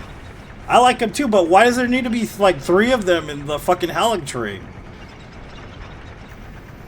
You know what I mean? They could have just left them out of the Helic tree altogether and made like a sub-boss of them or something like that and put them in the Helic tree. Tree spirit? Tree sentinel's what I'm talking about. Like, for instance, the commander or something like that. You know, they got Commander Nile, but like he's the straight up commander of the tree sentinels, or even the night dudes. You know, the fucking the knights at night. You know, like they could have had like the commander or something. Would have been an interesting fight. The leader of them, you know, the ringleader. I mean, they did it with what's her face, the Black Knives. And the ringleader and all that. They could have done that with the... Even the Crucibles could have done that, I guess. You know what I mean?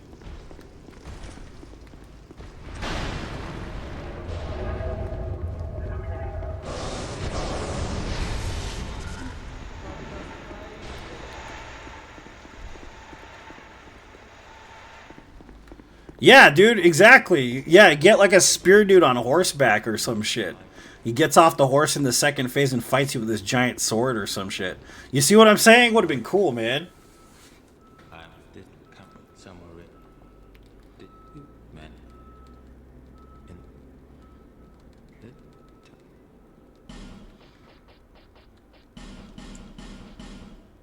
the farewell.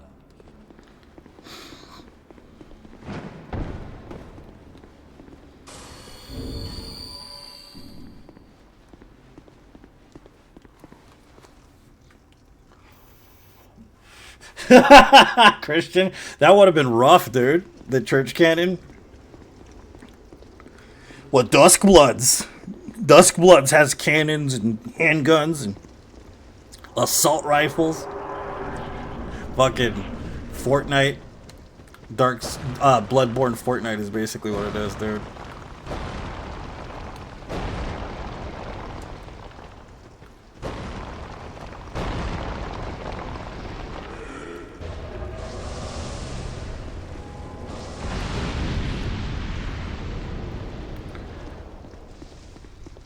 And jetpacks, yeah, let's not forget the dinosaurs and the jetpacks, dude. It's got dinosaurs and jetpacks.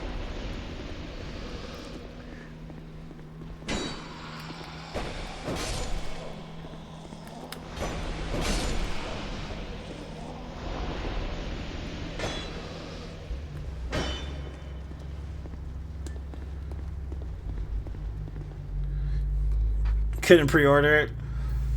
This is gonna cost me like fucking $600, $700 to get fucking Duskbloods, dude. You guys do realize that, right? And nobody's gonna be able to play with me because no one in chat's gonna buy it, I'm pretty sure. They're gonna be like, oh no, it's not possible. I'm not gonna do that. And it's totally understandable. I completely get why they wouldn't buy the shit, you know what I mean? Too much money to spend on one game, bro, like for real. You guys gonna move or no? Come on, dude. Thank you. You know what I mean? It's too much money, dude. Think about it. It's fucking crazy.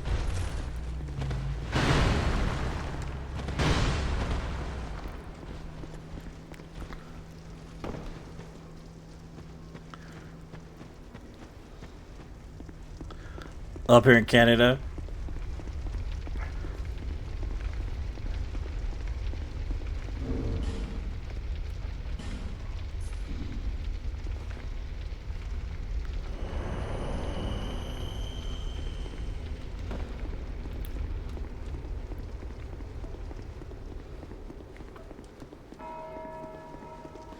Da da da.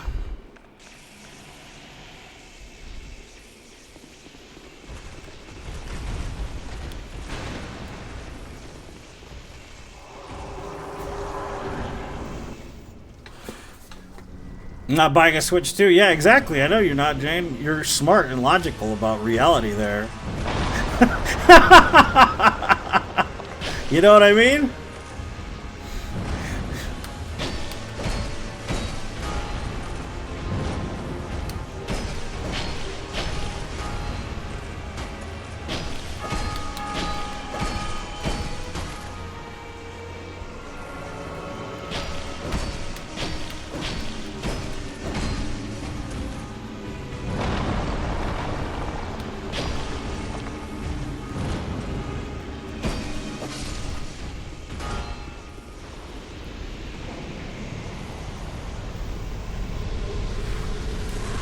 Was that no roll? I think I did that without getting hit and without rolling. I think that there was a no roll, no hit fight there.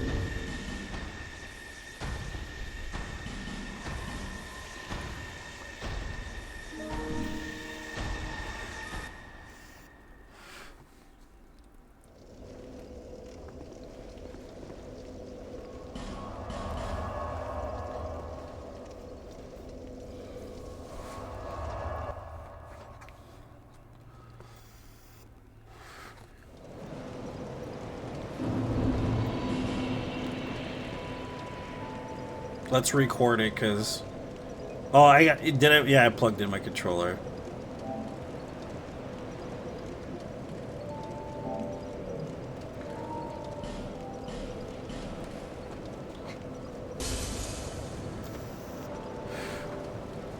My total playthrough time?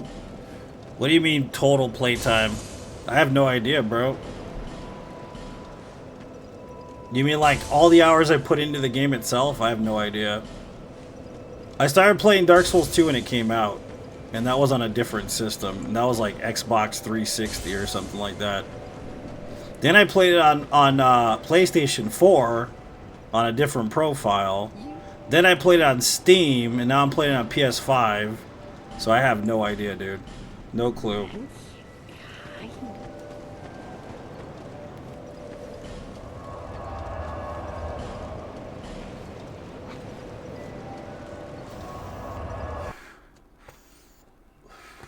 That's something I don't keep track of, though, is total playtime with any specific game. All I know is I got about 16,000 total hours in Soulsborne. That's all I know. Other than that, I really don't know how it's spread out or anything.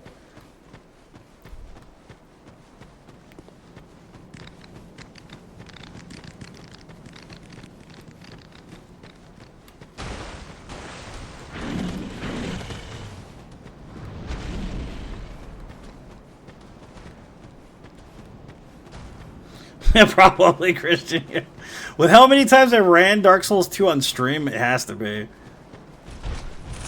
You know what I mean? I have no clue anymore.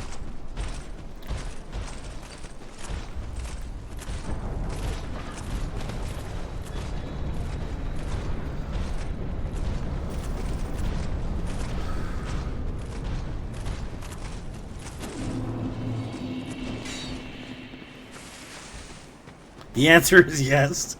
Yep. That's the only answer I got for you. Yep. How many hours you got? Yep.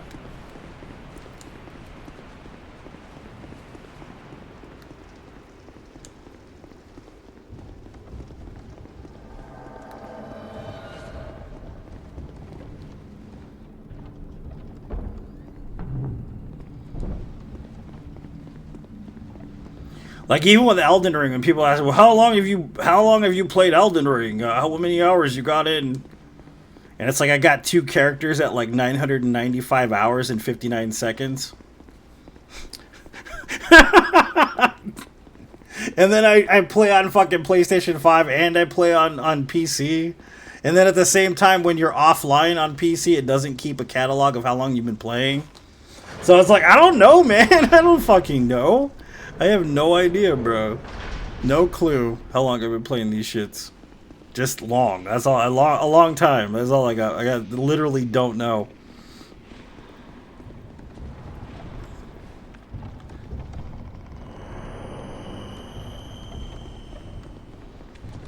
Hopefully we get a good RNG on the dragon. That dragon is an asshole, man. I swear, he's an asshole. Like, every run. He's always an asshole. He just loves to dance around. Can't blame him, though. He is stuck in that goddamn cage for eternity, so...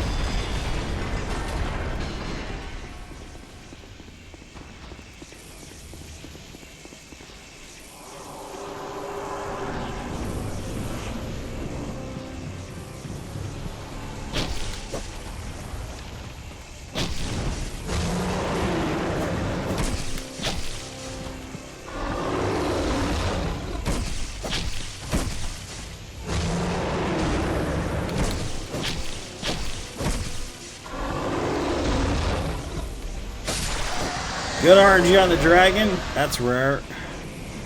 Super rare, but we got it.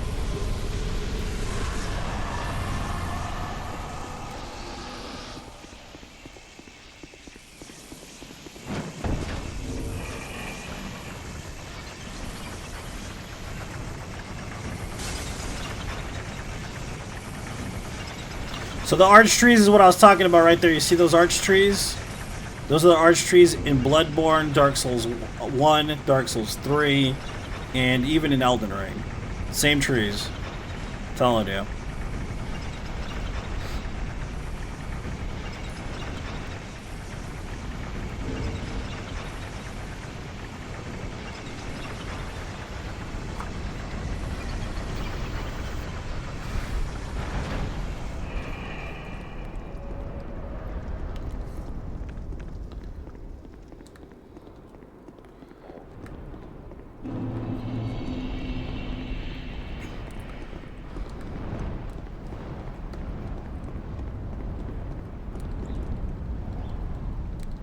Do not resist.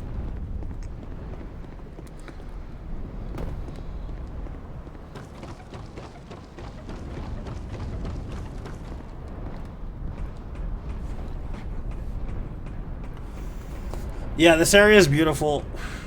That's also another thing that's in Dark Souls 3 is this area too.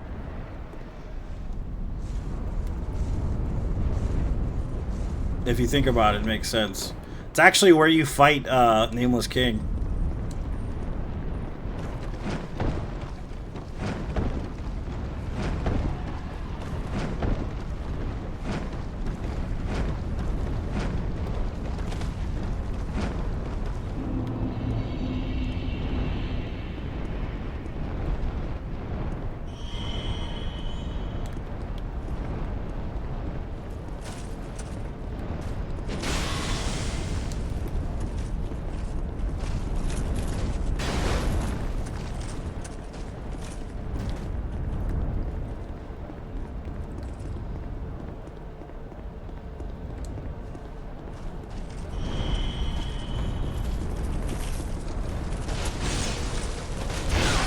You fucking shit. Close one. It's gonna be close. Alright, we made it. Barely made it.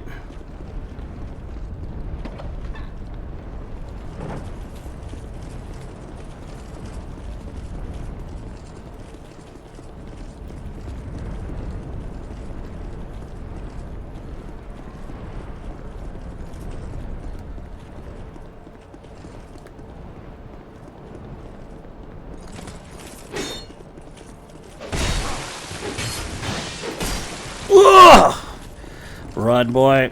Run! Yep. Close one. Rusty, but we got it done, thank God.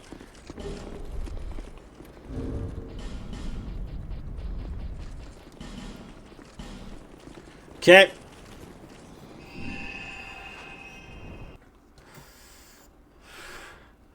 Drake Keeper gear is pretty cool, yeah, I agree with you. Just had patient named Donald McDonald. Oh man, that's a fucking terrible name, bro. That is bad. That is a pretty terrible name, dude. Donald McDonald. For real? Why would they name their kid Donald if their last name was McDonald? Were they just being assholes or what? They're like, oh, it's a family name. I already know how this works.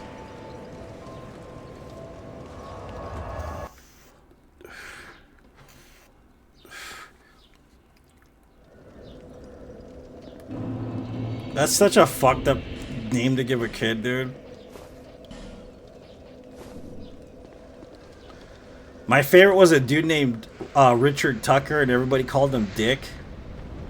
So they literally called him Dick Tucker. His name was Dick Tucker. I'm just like, damn, bro, I'm sorry.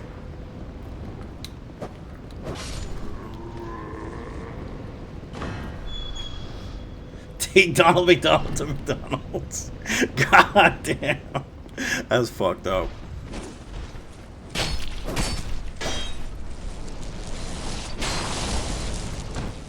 Really?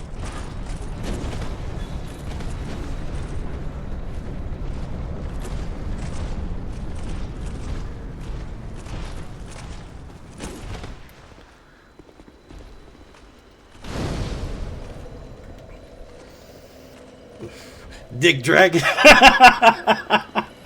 That's a good name. That's a good porn name. Dick Dragon.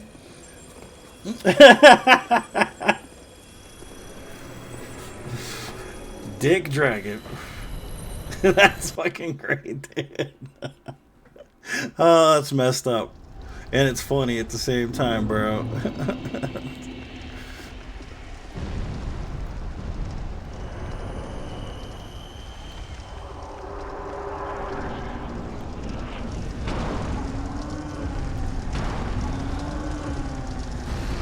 Hopefully these guys don't get too squirrely when they run up.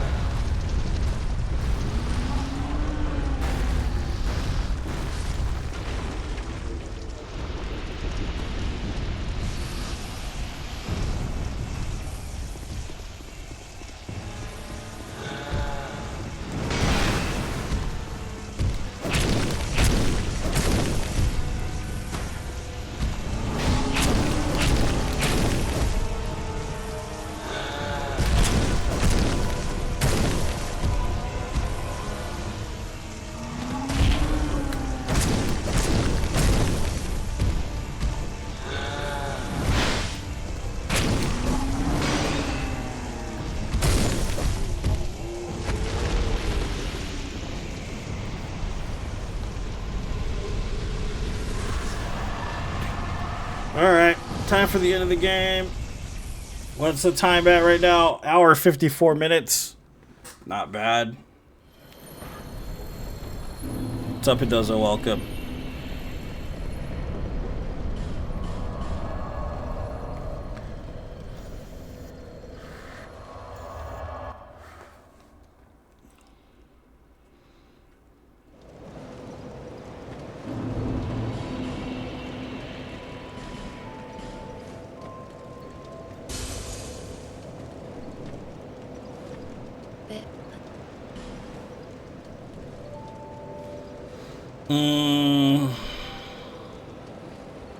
We don't really need this much vigor, but we'll do it anyways.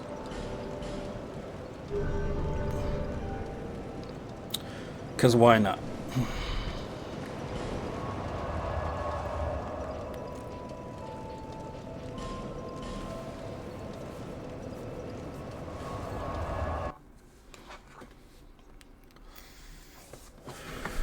Why not, baby?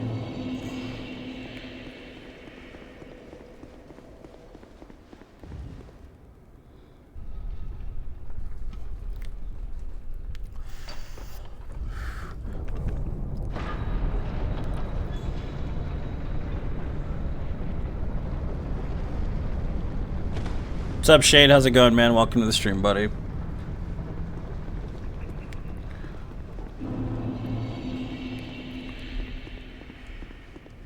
Welcome and thank you for your continued support of the stream, my friend. Same with you, Jane. Thank you for your continued support. You're the best. I do appreciate everything you guys do for me. My back is killing me right now, though. It hurts real bad.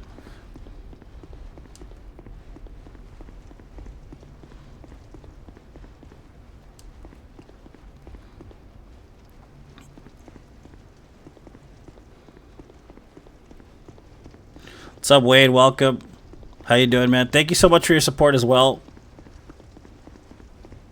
You gotta do exclamation point following Shane. That's how it works, dude.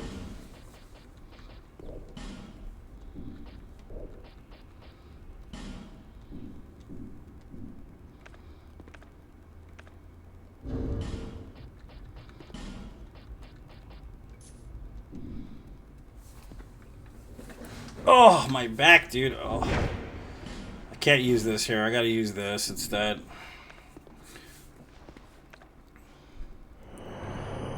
Thousand days. Not bad, dude. Tomato, tomato, yep. Did I tell you guys I wrote a song for Duckman? It's a bard song. I'll release it probably in the next couple days.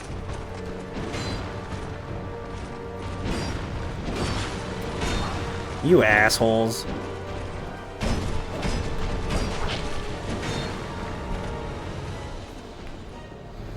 The Ballad of Duckman's what it's called.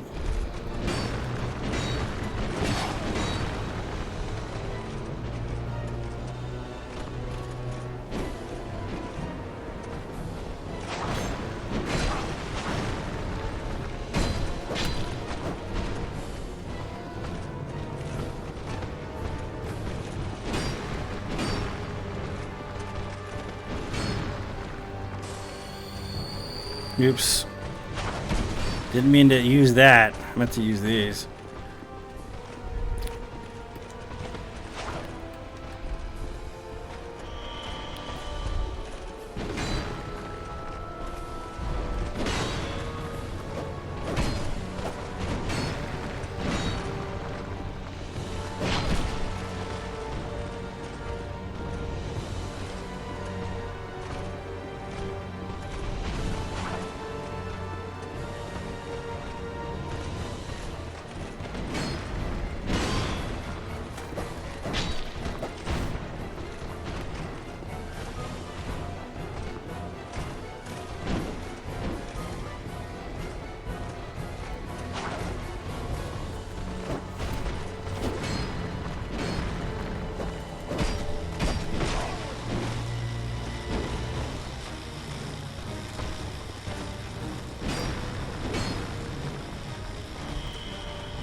Ow! You shit? The poke, man? What is this? Fucking Dark Souls 2 or what?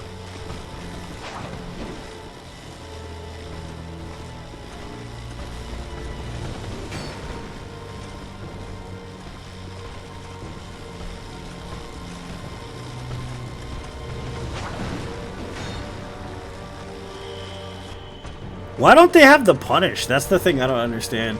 The thing that makes this boss difficult is the fact that there's two of them, number one. Number two, it's like a painful experience having to kill both of them basically at the same time, right?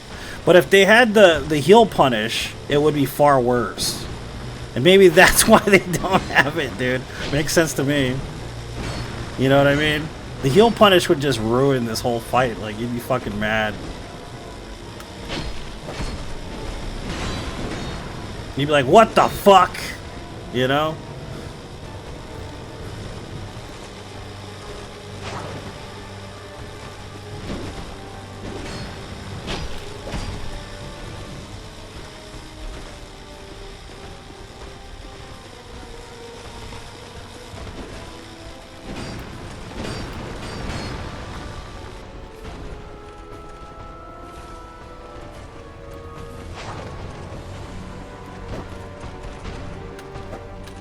Or yeah, just don't hit him, it's fine. You don't need to kill him or anything.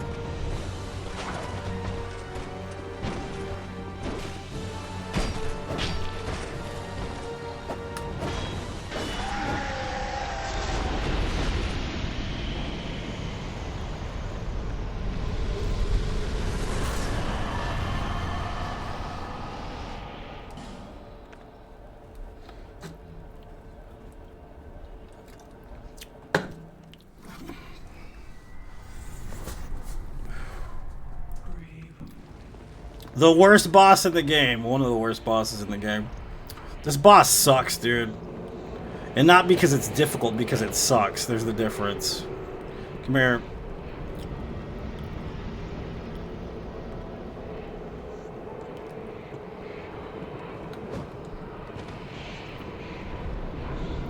Come over here, lady. I don't know what the hell you're doing, but you need to hurry up and get your ass over here.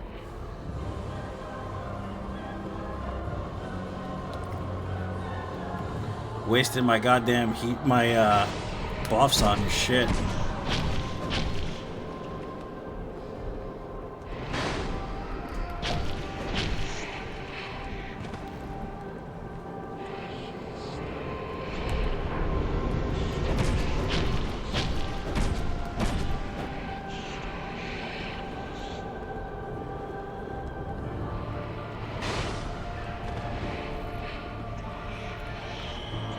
She's got the heal punish, see? They don't, though, for whatever reason.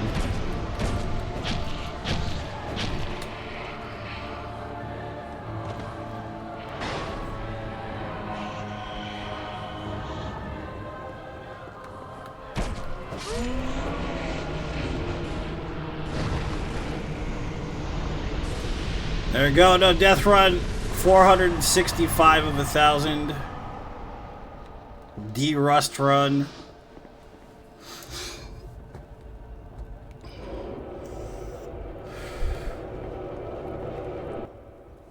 There we go. Deathless. 0 deaths.